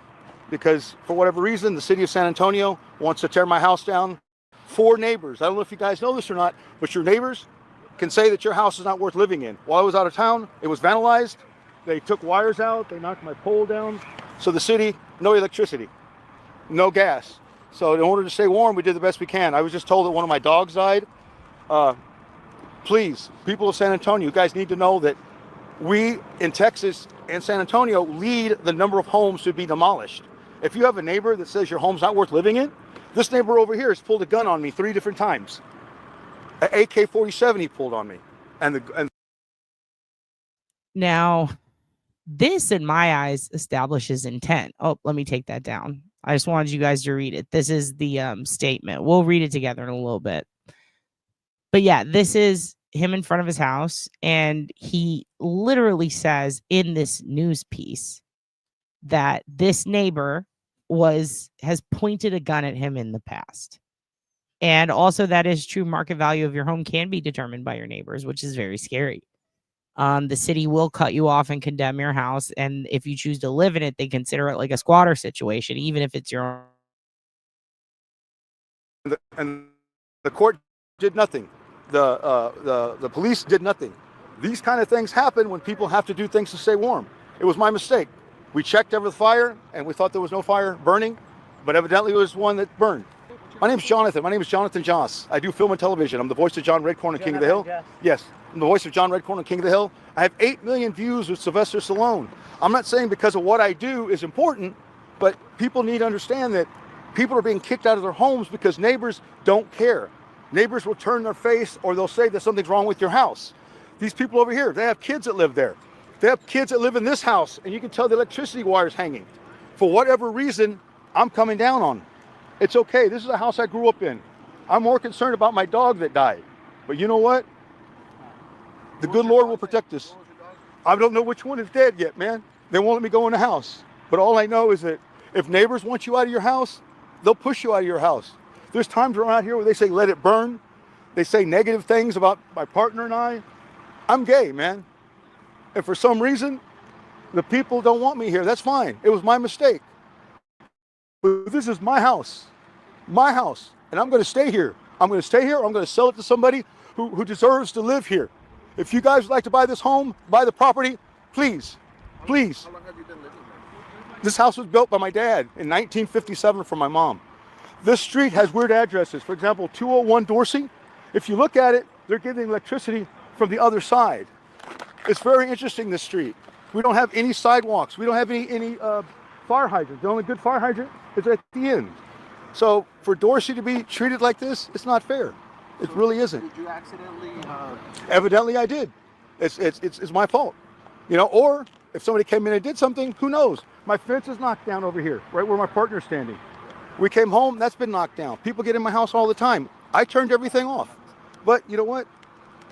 Who am I to say anything else? This neighbor again pulled an AK-47 on me. And the police said there was no witness. You can look at it, it's documented. My witness was standing right there. He was standing, we were in my truck together when he pulled the gun and pulled the trigger. And no one does anything. Do you come and go from your house, or you're always? I'm always here. We went to a hotel because it was so cold for the last couple of nights. I wanted to come home and take care of my dogs. You know, we come every day. We feed the dogs, we leave, we feed the dogs. But mistakes happen, man. And it's my fault for I guess, leaving something on. Where was the fire? Where were you trying to keep warm at? No, I kept warm in this far left room, you know, and we turned everything off. We went to Guerreros to have some breakfast. At 12 o'clock to have lunch at noon. We turned everything off, but, you know, things happen, man. Things happen. But again... What was it that you were burning that made it happen? Like, if it did burn, like, what was it? Oh, no. It was mesquite. I had mesquite, and I had my propane tank to help, you know, light it up. We turned it off. But, you know, things can happen, man. And that was inside the house? Yes, sir. Because it's been really, really cold, man. And when you don't have electricity, when you don't have gas... So like this part was confusing to me. This is why I said I'm not sure if it was propane. I hope not. It's because on the news he said this, but it was also stressed in an old Facebook post that it was mesquite. And so I'm still not entirely sure. But I wouldn't put it past somebody to, at this point, with all that he's been going through and with the way he's very carefully documented everything that he's been through. And I wouldn't even say he predicted or foreshadowed, like it was inevitable. He's telling them this man pointed a gun at me, an AK-47 specifically, multiple times. And he's speaking out on a very real condemnation housing crisis in San Antonio. There are houses there that should be condemned and are absolutely falling apart. off level, causing serious issues, and people live in them. And then there are others that barely have any foundational problems and they're condemned. And it seems to be in specific areas, if you get my drift, that they like to condemn them. And then builders come through and insist on buying them out, and the value goes down because they're condemned. And there are neighbors who will make your life hell in San Antonio. We had a terrible one growing up that poisoned our dogs. So believe it or not, there are some people that are really pieces of shit to their neighbors. I don't know. Even he's saying, he's like, why? This is, remember Savannah Soto? I told you how those cops would pass out and sleep in that area, and how, they really drag their ass there. It's not the best police force. They also have a huge history of corruption. Miles long. The type of shit, like, there was an officer who was raping prostitutes, like a lot of them. And then, and I say that because that was the headline. Like, they called them prostitutes. And not only that, he was one of the officers in charge of like DNA collection who went on to work for a lab, and fucked up and meddled with and literally withheld lab results, changed lab results, got rid of evidence that was unfavorable to him in the very cases that he was committing. There was another officer who killed another officer because he said he was going to be a serial killer, and it turns out he was. But then that officer was also killing people, trying to do a Dexter within their own department. There's a officer that is directly linked to multiple cold cases. That is now a pastor.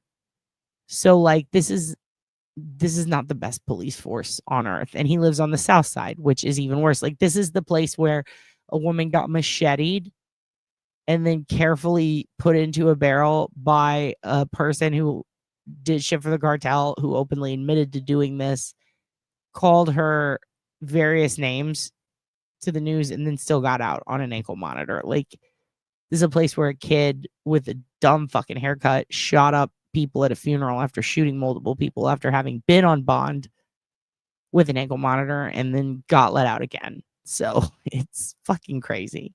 The leader of the conservative party there in Bexar County, her husband is a registered pedophile. So like, this place is fucked. It's really crazy. They pulled my gas out. They pulled my electricity out. Yes, I was paying for it. What happened was they pulled, the wire got pulled with a high wind, which pulled my loophole down. I called the city and asked them, could you please turn off electricity so I could straighten my loophole? The guy told me no. So I straightened the loophole out myself. So what do? When they raided the house, they said that I worked on it. I was working on the house and working on electricity without a permit. Now, I can understand the electricity, but to do repairs on your house, you have to have a permit? Because I was doing repairs on the house. What do you think, what was the reason of the fire? Por pendejo. I left something on, man. That's the only thing I do. I can't point fingers. And why point fingers? I don't have a job. I don't have children. I'm missing one more dog. But all I know is that if anybody wants to buy a house, it did end up being 2 dogs and then eventually 3. Right here where he's like, por pendejo, he's like saying, like, essentially he's like, I'm stupid, like I fucked up. He's taking accountability for it. But then later on, the story changes. And this is according to the post that we saw and that was referenced in the past video. Now, here's the thing. Some people see that as he's changing his story and trying to make it a hate crime. I don't think that's the case at all. I think he found something out later. I think that perhaps information came back to him, maybe even officially from the police, that it was arson. We don't know yet. I do want to pull the records and see what the fire department determined and ran through SAPD, because they do an assessment for every fire. And I am wondering if there was like a point of contact for that burn and if that's going to be available in public record, because I can see it now. When you take the entirety of the situation, including the neighbor statements, some of which were not the nicest towards Jonathan, even they'll admit like this guy with the gun was really fucked up and aggressive. of property, let me go. Layman needs to buy a home, I will sell it to them at a discount price because I want somebody on the street that can get respect back to the street. Not just for me, but for other neighbors. I'm one of the only people on the street that have been here since the beginning. You know, organizations like Layman, they buy things left and right. Everybody has a good part, everyone has a bad part. Like the old saying says, you got the good wolf and you got the bad wolf. What comes out? The wolf that you feed most. And right now, I'm going to feed the bad wolf because the city of San Antonio has treated me wrong and has treated my partner wrong. And now I get to go find out which one of my dogs is dead. Where are you going to stay now? Do you have a place to stay? No, I don't have a place to stay. I'm going to stay here because I got to go see my dog, man. Now, this, I'm going to say, a lot of people were pointing to this in their conspiracy videos saying that, oh, clearly he's manic or he's going through some shit where he's out of his mind or he's insane and stuff like that. Maybe he's on drugs. He just found out his dog is dead and his house is burned down. Like, I don't blame him at all for the way he's talking or for how stressful or stressed out he seems. I don't. Like, this man is in shock. So I'm giving him grace on this, and I don't blame him. I would be way more erratic. This is my home. I've already had neighbors tell me to leave. They're going to burn my house down. Call me a fag. All these different things. But no one's going to say a damn thing because for whatever reason, everyone's sticking together. But you know what? I have fans. I just need one fan out there to understand where I'm coming from. You know, I've posted videos on Instagram. I've posted videos on my TikTok. Videos that don't quite look right. Videos that look like they've been altered. I haven't altered them. Even the judge said that the video that these people provided when they had service said that I wrecked up fence, right? Even my attorney said those films look doctored. So they're going to try to throw that case out. But how do you say I'm knocking down a fence? Look at these fences. They're 8 feet on each side of me. You know, even if they saw something, who's going to see anything? You know, I can't see around the corner. I can't see around that corner. But for far as I know, I didn't know you could put an 8-foot fence. But thank you guys very much. Whose car is that? Is that your car? Yeah, that's my Impala. That was my 95 Impala Super Sport. Yeah, man. Thanks happened, brother. No, it's not gone now. It's still there. All right, guys. Thank you very much. Now, here's why I love him, because even in that moment, he's like, it's not gone. It's still there. It is burnt the fuck out, John Redcorn, and you fucking know it. But that is a hilarious joke. He's a very funny man. That is his childhood home, dude. And it's beautiful. It is beautiful.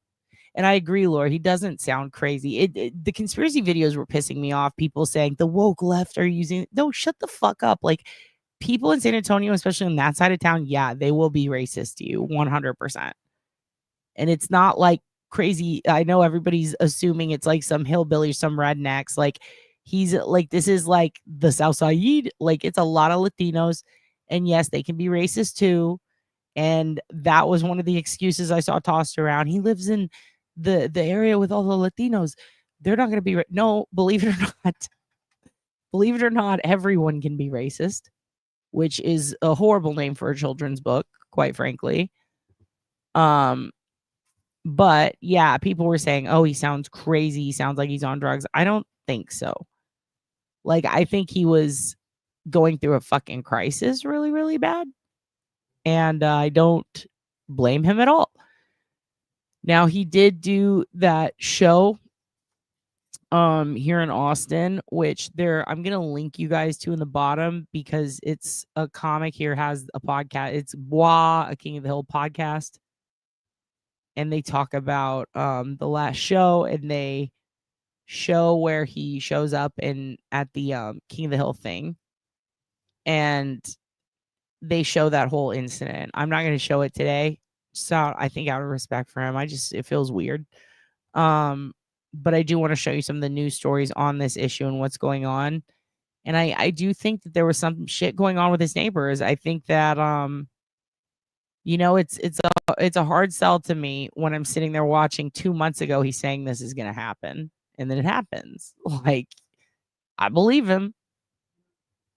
The suspect arrested for killing San Antonio actor Jonathan Joss admitted to shooting him when officers got to the scene. That's according to San Antonio police. That admission coming from Sigfredo Ceja Alvarez. He was arrested Sunday, charged with murder. Today, he posted bond, but is still in jail, waiting for a GPS monitor, which is a condition of his release. The case had obtained the police report. I do believe he did get the GPS monitor already and is out. That says Alvarez and Joss had an ongoing dispute. It also reveals that over the last 2 years, police had been called out to Joss's home numerous times. And the deadly shooting happened Sunday on Dorsey Drive on the south side. According to that report, Alvarez told police, quote, "I shot him." Joss was known for his roles in King of the Hill and Parks and Recreation. News of his death has been making national headlines. Now, in those police records, the case had obtained. Yeah, no, we just talked about that February 14th. Also, welcome. Yeah, he did admit that. We just watched him admit it too. He said, "I'm so stupid." When he said, "Por pendejo," he was talking about himself. He's like sitting there saying, like, "I fucked up." He openly admitted. He was like, and he talked about having propane and having mesquite wood. And he also talked about that on his socials.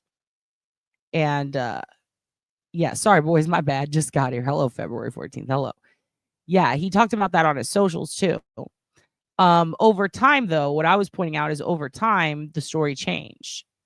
Now I'm questioning, did the story change because, maybe he stretched it a little far, he got angry at his neighbors, or is it because he found out something that he didn't know before? Like, did a report come back saying it was arson?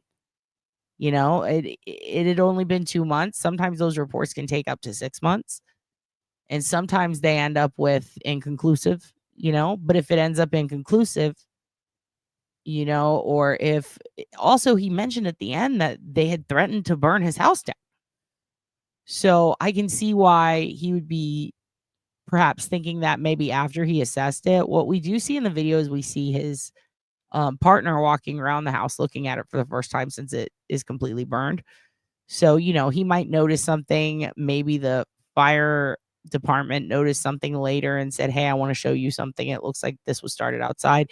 If the neighbors hate him and he's using a fucking stove indoors, they could take that as an opportunity. However, he could be right, and he fucked up and his house caught on fire because he was using a stove indoors.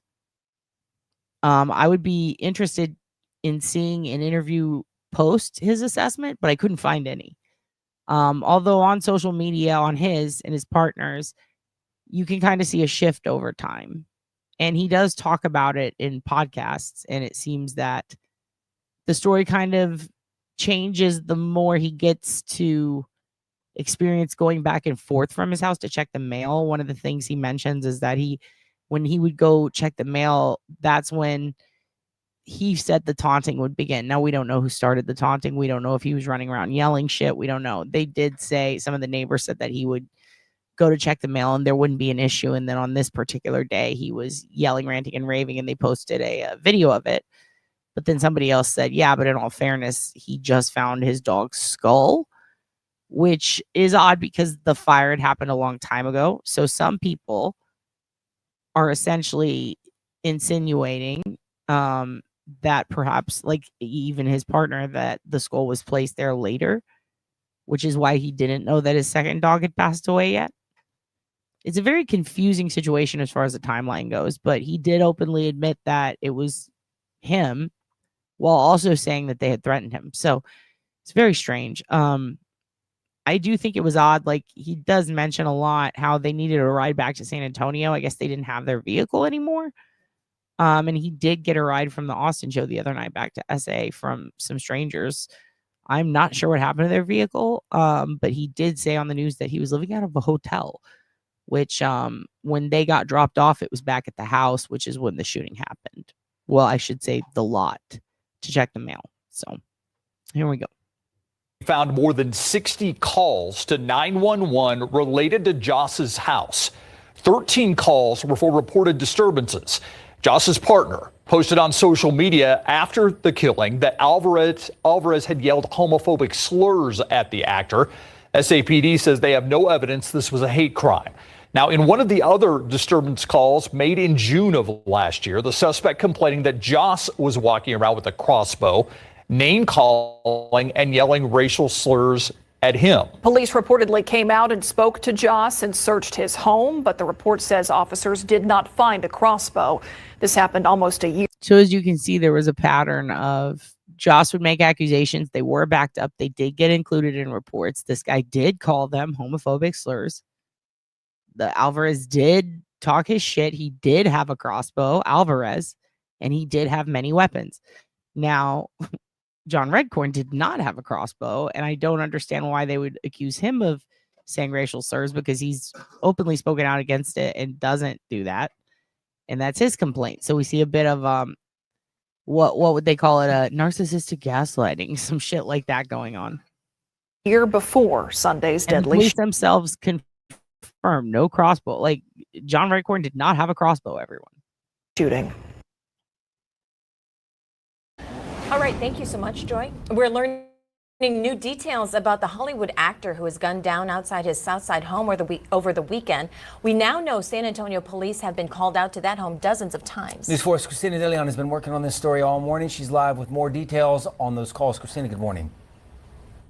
Good morning, David. Good morning, everyone. News 4 San Antonio has learned and did some digging, basically, and did find police records showing dozens of calls had been made to the home of Jonathan Joss Gonzalez, and they are disturbance calls involving a neighbor. We know Jonathan Joss Gonzalez's home did burn down a few months ago in January. On Sunday, he was shot and his neighbor was arrested in connection to that crime. Now, investigators say this all unfolded Sunday during a feud outside the Southside home.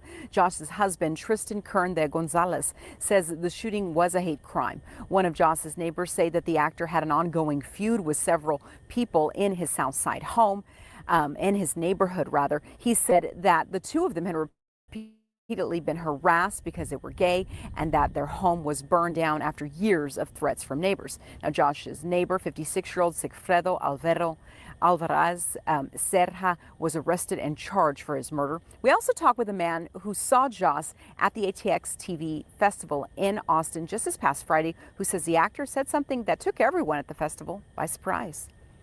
Said, my house was burned down. I'm from San Antonio. My house was burned down because I'm gay. And I was like, wow, that's crazy. Now, Jonathan Josh Gonzalez was the King of the Hill voice actor and has also had roles in Tulsa King, Walker, Texas Ranger, and Parks and Recreation.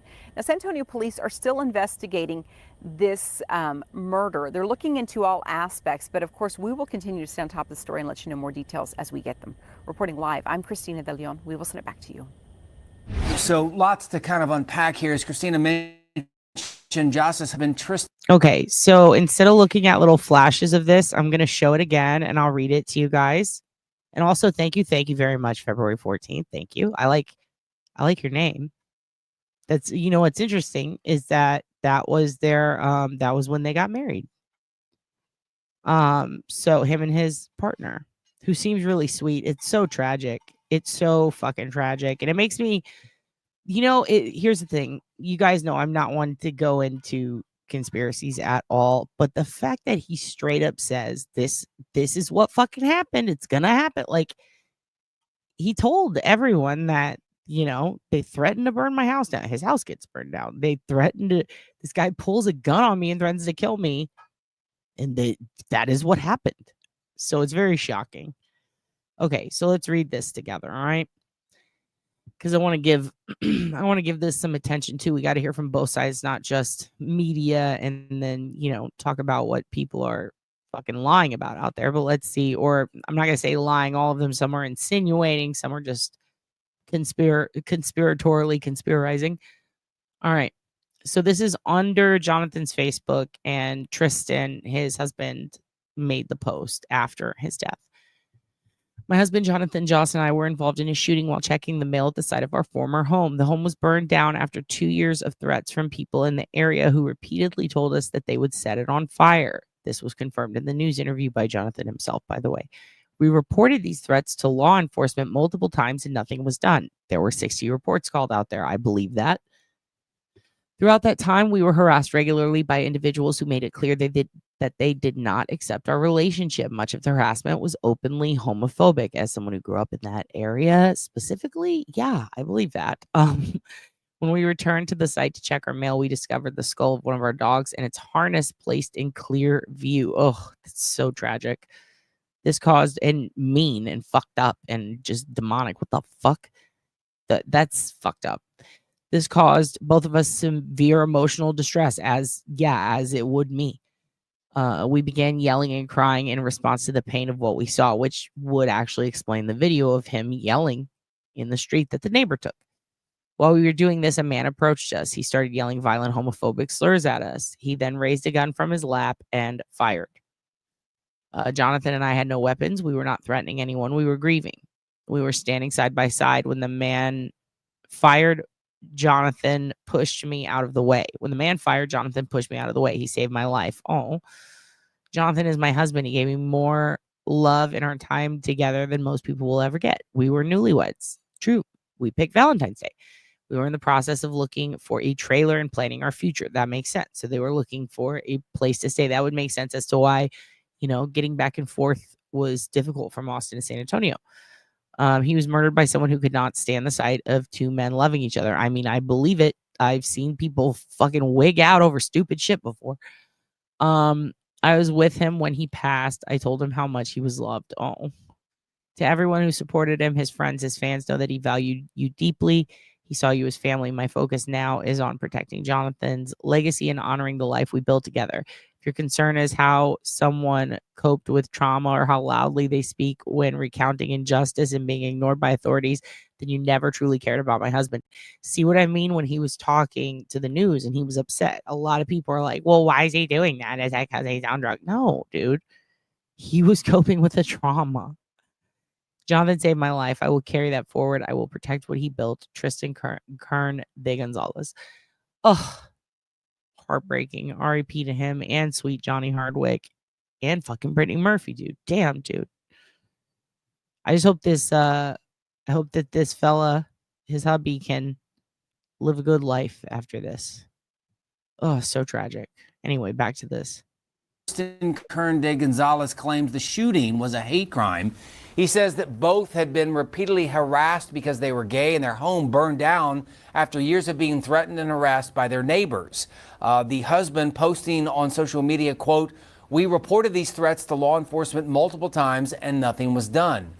San Antonio police deny that and said on their social media site, they also said that they found no evidence that Josh's death was related to his sexual orientation. Reaction. Well, there's not going to be evidence that the death was related to sexual orientation unless they got the death on camera. So there would be no evidence. I mean, he was not molested, sure, but we're talking about a hate crime. It's different. You've got a witness. How about that? And the witness stated it.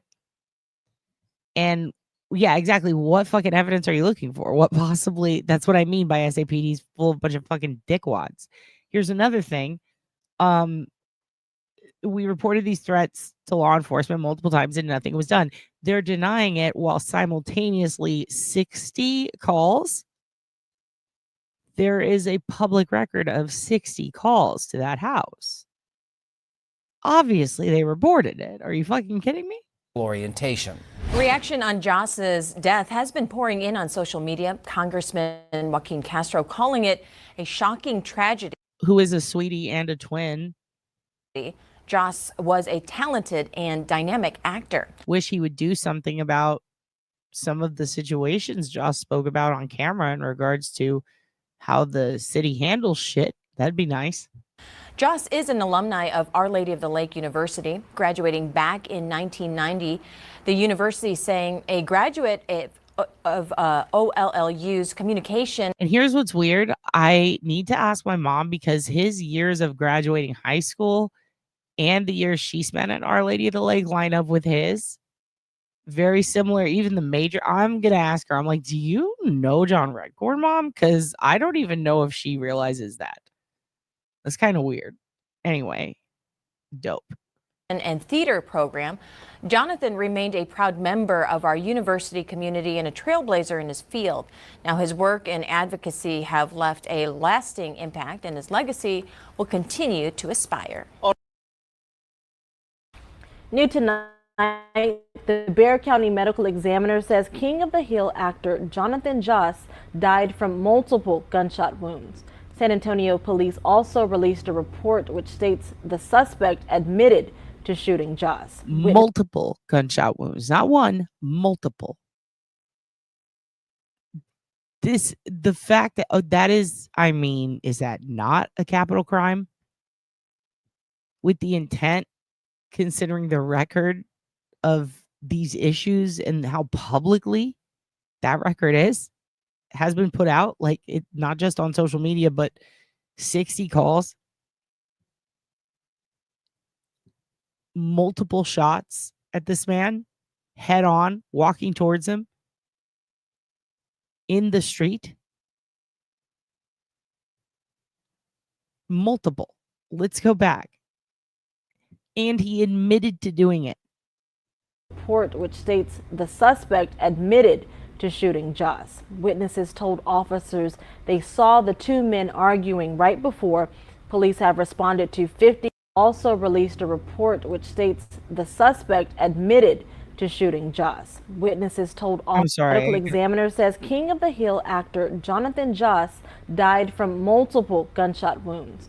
San Antonio police also released a report which states the suspect admitted to shooting Joss. Witnesses told officers they saw the two men arguing right before. Police have responded to 59 calls in the past regarding the feud between the two men. But of all those incidents, only 8 were deemed serious enough to merit further investigation. Neighbors say they tried to help Joss by reporting him. He had mental issues. He needed help. We called multiple times. He was a nuisance to the neighborhood, like honestly. But this shouldn't happen. Alvarez is still in the process of bonding out of. And even after all that shit, the neighbors still blame him. I feel a type of way about that. Jail. The medical examiner says a funeral home hasn't been named, so arrangements aren't available at this time. We are following several new developments tonight in the deadly shooting of actor Jonathan Joss. We just got a hold of police reports that detail what officers were investigating before the actor was shot and killed in his Southside neighborhood. Joss was best known as the voice of John Redcorn in the long-running Fox animated series King of the Hill. He also made appearances as Ken Hotate on the NBC show Parks and Rec, those two popular roles defining his professional life in Hollywood. And we've been working to find out more about his life here in San Antonio along Dorsey Street on the south side. News 4 got a hold of several police reports today painting a picture of some very erratic and dangerous behavior. The News 4 I-Team's Jordan Elder is live at the site of the shooting to start our team coverage. Jordan, tell us what those reports are saying. Well, Mandy and Jonathan, these reports show police were heavily involved in this neighborhood and with Jonathan Joss. Some of these reports show neighbors saying that they saw him with a crossbow on multiple occasions, and that includes Sigfredo Ceja Alvarez, who is now accused of killing Jonathan Joss. I'd like to point out SAPD also said he did not own a crossbow because he didn't have a crossbow because they didn't find one in his house and he didn't own one. The other guy did, though. Joss. Disturbances, welfare checks, and mental health calls. Police visited actor Jonathan Joss's home more than 60 times since the beginning of 2024. Neighbors were very familiar with what they call a long-standing feud between Joss and Sigfredo Ceja Alvarez, the man now charged in his murder. You know, they would back and forth, say things to each other. Joss and his husband, Tristan Kern de Gonzalez, have said threats were repeatedly made toward them because of their sexual orientation. But neighbors tell us threats were being made both ways. Alvarez reporting Joss would threaten him too. You know, he would say that, he had been threatened by him and that, he would show him a gun every once in a while. He would throw things over his fence. Joss was reportedly at the site of his former home to pick up mail. The house burned down in January, which we also see in the calls for service. In a post, Kern de Gonzalez implied that this was related to sexual orientation. Quote, that home was burned down after over 2 years of threats from people in the area who repeatedly told us they would set it on fire. But when Joss spoke to reporters back in January, he said the city shut off power to his house. It's been so cold lately that my partner and I have been doing a fire inside to stay warm. The San Antonio Fire Department did open an investigation, but we're told today that the case has since been closed. We've requested the documents. So there you go. They closed the case without checking. I would I would say that that's crazy. And unfortunately, Tristan was there in February, which was a month after, I guess, legally married to him. So I do wonder if Tristan would have any legal stake to reopen the case if he resided at the residence prior. That's something a lawyer would have to assess, especially with the weird Texas laws for occupancy. But I don't see why they would close the case, especially considering it could back up a potential, a case for Tristan. This is wild. From that investigation, and we've asked the fire department if they can say for sure whether that fire was arson or if it was accidental. We'll let you know when we hear back. For now, reporting live, I'm Jordan Elder. Too long, don't read. We're probably not going to find that out because they're probably not going to hear back. And I hate to say that, but if they've already closed the case, the firemen and the cops are pretty tight. And I don't want to speak poorly of them because I come from a family of SAFD, but the case is closed. It's closed. And I hope that they still speak out. But who knows? Cops and firemen seem to be fighting in sports, but besties in investigations, as we saw so clearly in Canton. Police were called to Joss's home more than 60 times in the past year and a half. Here's a quick snapshot at just a few of the calls. On March 23rd of last year, police were called to the home over a dispute over a vehicle. On May 24th, police were called for reports of shots fired. Responding officers said they heard shots when they got there, but nobody was found to have been shot. On July 9th, officers were back at the house, this time investigating reports that someone had a crossbow and was pointing it at people. The crossbow was confiscated by police. We've also confirmed that the city's Dangerous Assessment Response Team, or DART, was involved in the property where Joss and his husband were living. The DART team first got involved in July of 2024, as they do with properties that are considered to be a nuisance or dangerous. The city issued a notice to vacate the house because of its dangerous conditions. That was going to be in August. Then the city decided the home should be demolished. All of that finalized by September. But the house hadn't been torn down when a fire started this January. That took place on January the 23rd, and then the house was demolished 7 days later. We also found out today the man accused in the crime has posted $200,000 bond and is set to be released, but there will be some terms. He's under full house arrest, subject to drug and alcohol testing. He is prohibited from having any firearms, no guns. He has a court hearing set for August 19th. We've also uncovered new audio from the day of the shooting in which Joss died. That audio video coming from a security camera at a home along Dorsey Street where that shooting happened. Take a listen. No está. Sí, no está. No está la troca.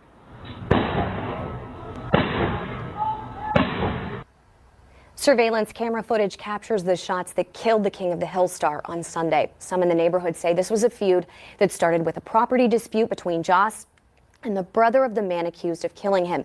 Yami Virgin from our sister station Fox SA continues our team coverage now from the site of this shooting. Yami.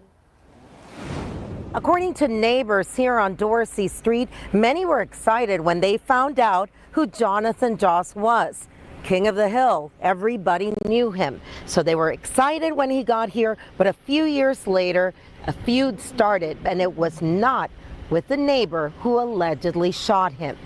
This has been going on for years. I think it's just two people that I guess couldn't stand living next to each other for whatever reasons. This neighbor, who asked not to be identified out of fear for their safety, says the argument over the fence line was between Sigfredo Ceja's relative, who lived between Jonathan Joss and Ceja. But they tell us the feud then grew between Ceja and the King of the Hill star. They both had their part in it, and it just escalated, and somebody, went and hurt the other, and it shouldn't have happened. I don't think it should be turned into a hate crime, though, because now it's affecting the entire neighborhood, and we're all being looked at as we were harassing Jonathan and his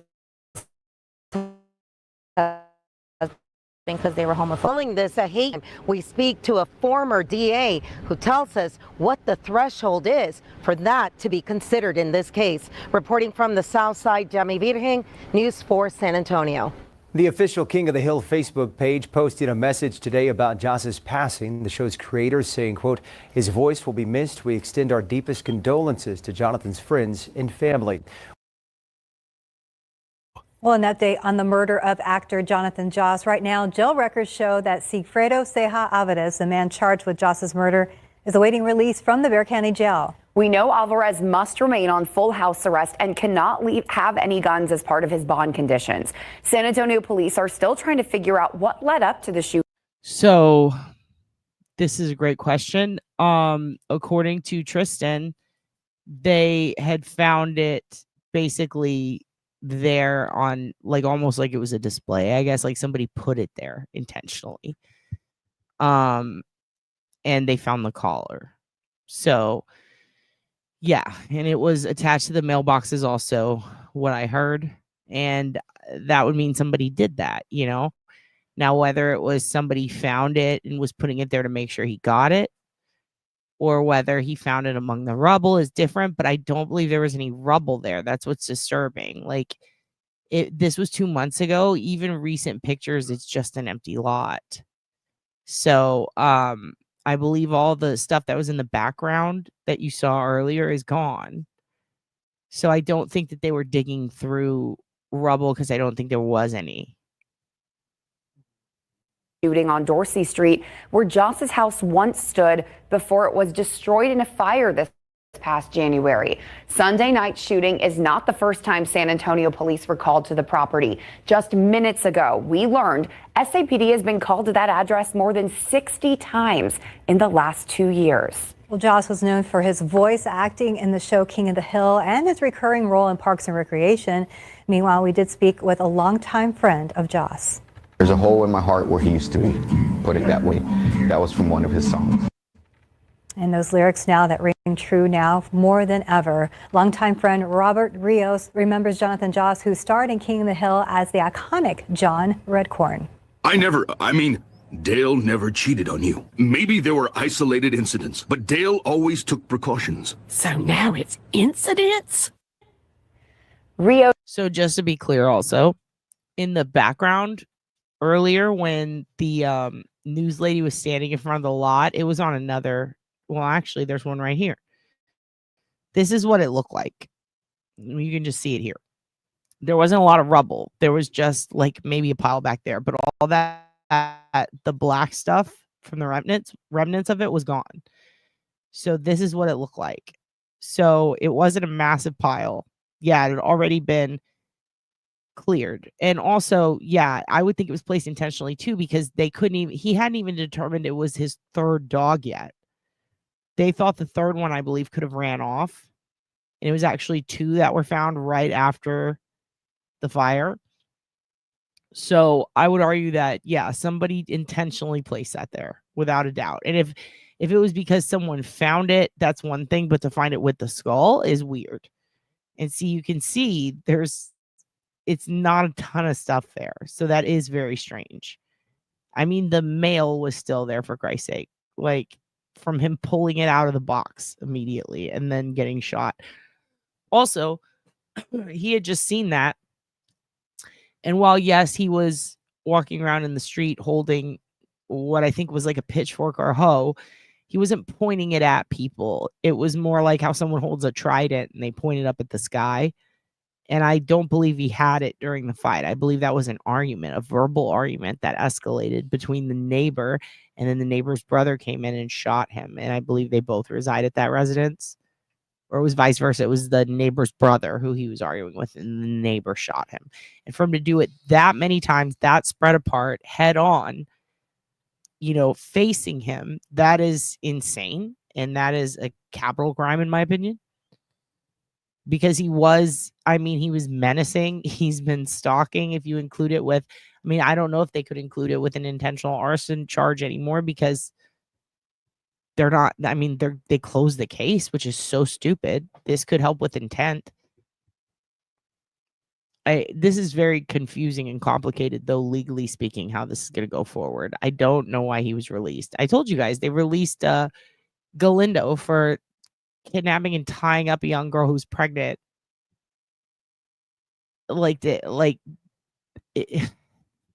It's like they could care less about murder in that city.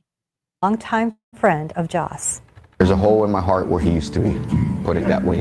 That was from one of his songs. And those lyrics now that ring true now more than ever. Longtime friend Robert Rios remembers Jonathan Joss, who starred in King of the Hill as the iconic John Redcorn. Dale never cheated on you. Maybe there were isolated incidents, but Dale always took precautions. So now it's incidents? Rios performed a music show with Joss this past Saturday night. In regards to the case, Joss's partner said the person who killed the actor yelled violent homophobic slurs before opening fire. Well, the San Antonio Police Department sent this statement that reads in part, quote, "Our investigation has found no evidence whatsoever to indicate that Mr. Joss's murder was related to his sexual orientation," end quote.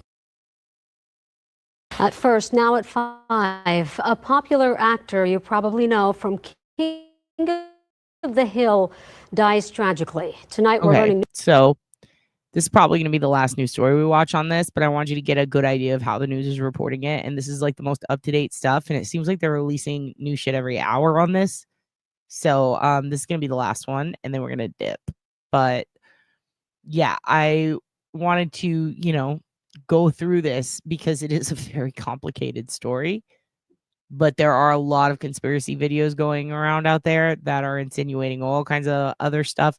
There was a Ring camera that picks up the audio of it that we played earlier. So if you go back like 5 minutes, you should definitely hear it. And yeah, it does seem like that. That's what SAPD does.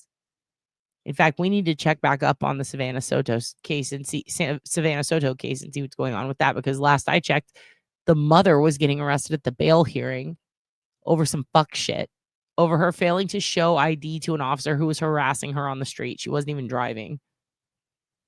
And yeah, they arrested her during her dead daughter's the guy who killed her, the court hearing. Like it's so crazy.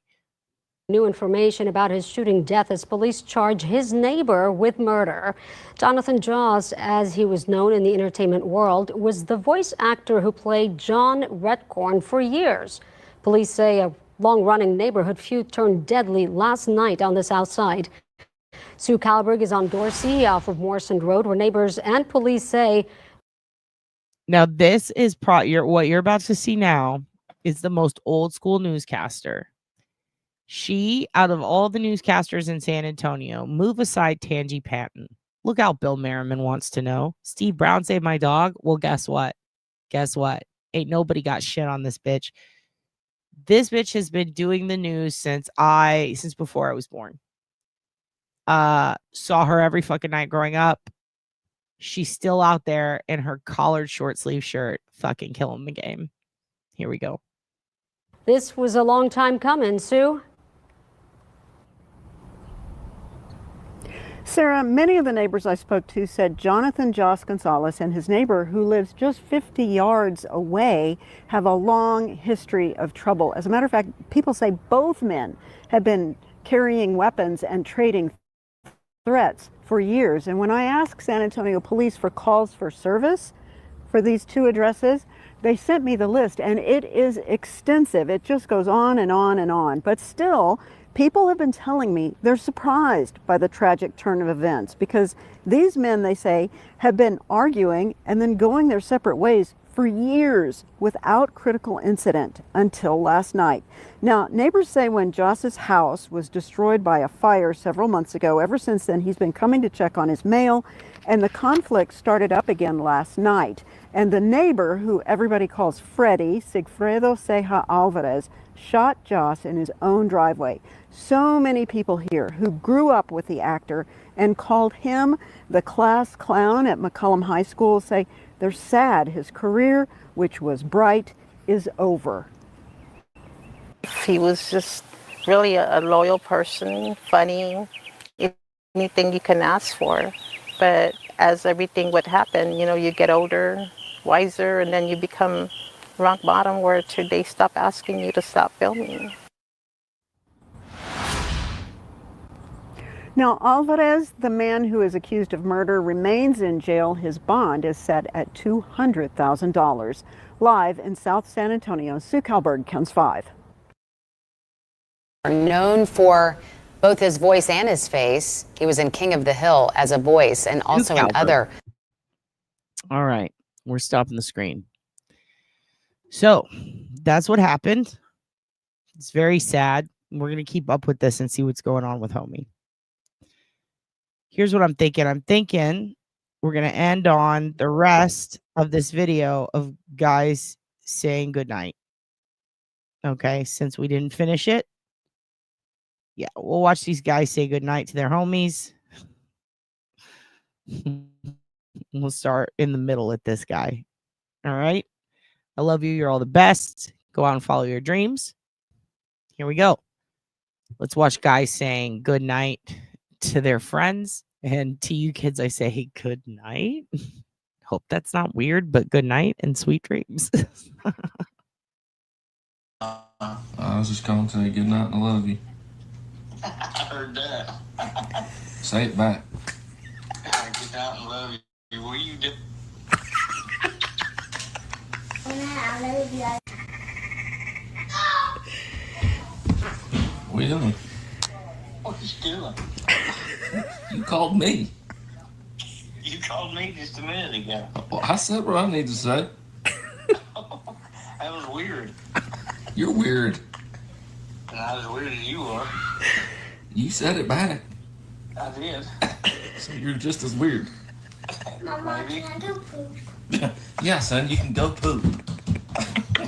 Do your kids act? You probably won't answer. Hello. What's up, dude? Dude, I'm fucking tired. Are you? Yeah, I'm tired, boss. Hey, me too, man. We just put the kids to bed. I was about to go to bed. I just wanted to call and say goodnight. Oh, I love you. I love you too, bro. Yeah, man. I'm on the phone, honey. Yeah. Hey, you tell the wife that the men are talking. We're saying goodnight to each other right now because we're tired. Me and Cody are saying goodnight because we're tired. She thought I was talking to her. Since I answered the phone.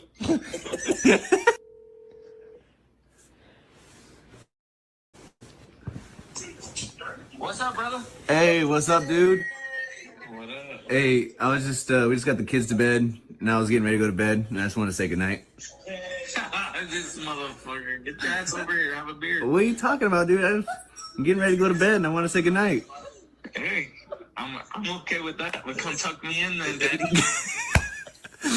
I mean, I'll play your little fucking game with you. I guess I can come over and tuck you in, but... I'll play your little game if you want to call to tuck me in and say goodnight. I don't... Yeah, it's man. not really that gay if you come over. Just come on over, dude. What, dude? I'm in the shower. You're in the shower? Well, Yeah, what's up? well, hey, we just put the kids to bed. I was getting ready to go to bed. I just called to say goodnight. Oh. Well, thank you for calling. Good night. Yeah, no problem, dude. So, yeah, you can think about me when you're in the shower. All right. Yeah, thanks for the phone call, man. Yeah, of course, dude. Good night. Sweet dreams. All right. Yeah, good night. Sweet dreams. Love you. All right, love you too. Bye. Bye. He's probably with his girlfriend. What up, bitch? Hey, what's up, dude? Hey, we just got the kids. Yeah, I just got the kids to bed, and I was getting ready to go to bed. I just want to call and say goodnight. What? Yeah, I just want to call and say goodnight. Sweet dreams. Free drinks? No, sweet dreams, dude. Not free drinks. I'm going to bed. I was calling to say goodnight.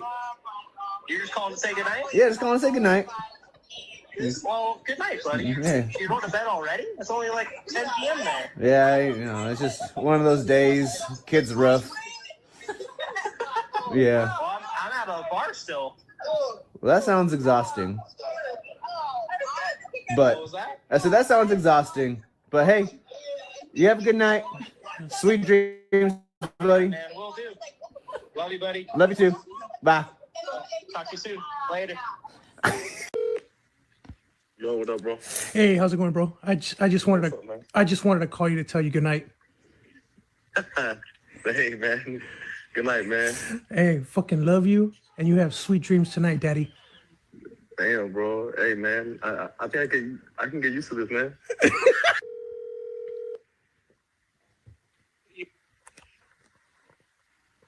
Hello? Hello?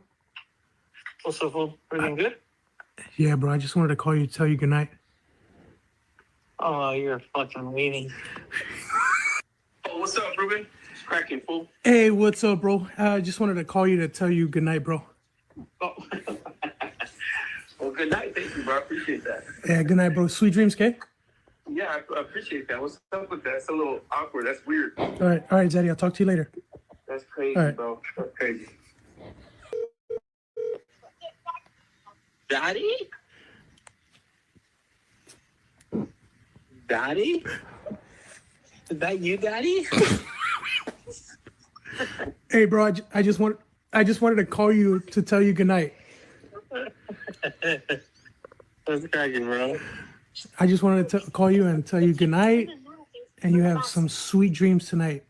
Oh, sweet or wet? Yo, Hey, what's up, bro? what are you doing? Hey, just calling you to tell you good night. Oh, okay. Where are you at? All right, you have some sweet dreams tonight, okay, Zaddy? Okay, Zaddy. All right, bro. Talk to you later. What are you doing? What are you doing, bro? Talk to you later, bro. I'll talk to you later. I'm gonna fuck you up right now. Hello? Yo, can you hear me? Yeah. Hey, what's good, dog? Hey, my bad. I had my headset and the phone in the truck. No, I just heard it right now. I was just calling to tell you good night, bro. Why? What happened? Nah, just good night, bro. Where are you going? Tomorrow. Why? What are you doing? Where are you going? Just have some sweet dreams, okay? Well, I can't have sweet dreams because I'm working tonight. Friday night, and I finish right. Saturday morning. Love you, bro. Love you. All right. What All right, dog. happened? Nah, I love you, bro. I love you too. Okay. What's going on? All right, bro. Bye. Hey. Yo, I just want to call you and let you know I'm going to sleep, all right? All right. Have a good night, okay? Good night, brother. Good night. Peace. Now, Yeah, I just want to call you and let you know I'm going to sleep, all right? what happened? I just want to let you know I'm going to sleep. Good night. Good night. Peace. Good night. Yeah, What's good with you? I was just calling to say good night. I'm going to sleep. All right, brother. All Sounds right. good. Good night. All right. I'll talk to you tomorrow, all right? All right, peace. Good night, brother. Yo. Yeah, I just wanted to call and say good night. I'm going to sleep. All right, you deserve it. All right, good night, brother. Good night. Yo. Yeah, I just wanted to say good night. I'm going to sleep. All right, dude. Good night. All right, peace. Yeah, I just wanted to say good night. I'm going to sleep. You dialed. Good night. Good night, brother. Let's fucking do it tomorrow. Let's do it. You all right? Good night. Yeah, Matt, I just want to say good night. I'm going to sleep. Good night. Have a great time. Good Phillies win. Good night. Good night. Yeah. Yeah, I just want to say good night. I'm going to sleep. All right, I love you. All right, good night. Love you too. Yeah. Hi, Daddy. Hey, bro, I just want to say good night. Good night? Yeah, I'm going to sleep. Good night. Why are you going? Oh, I love you. Thank you for calling me. Of course. Good night. Love you. Love you. Good night. Yeah, I just want to say good night. I'm going to sleep. Eating? Good night. Good night.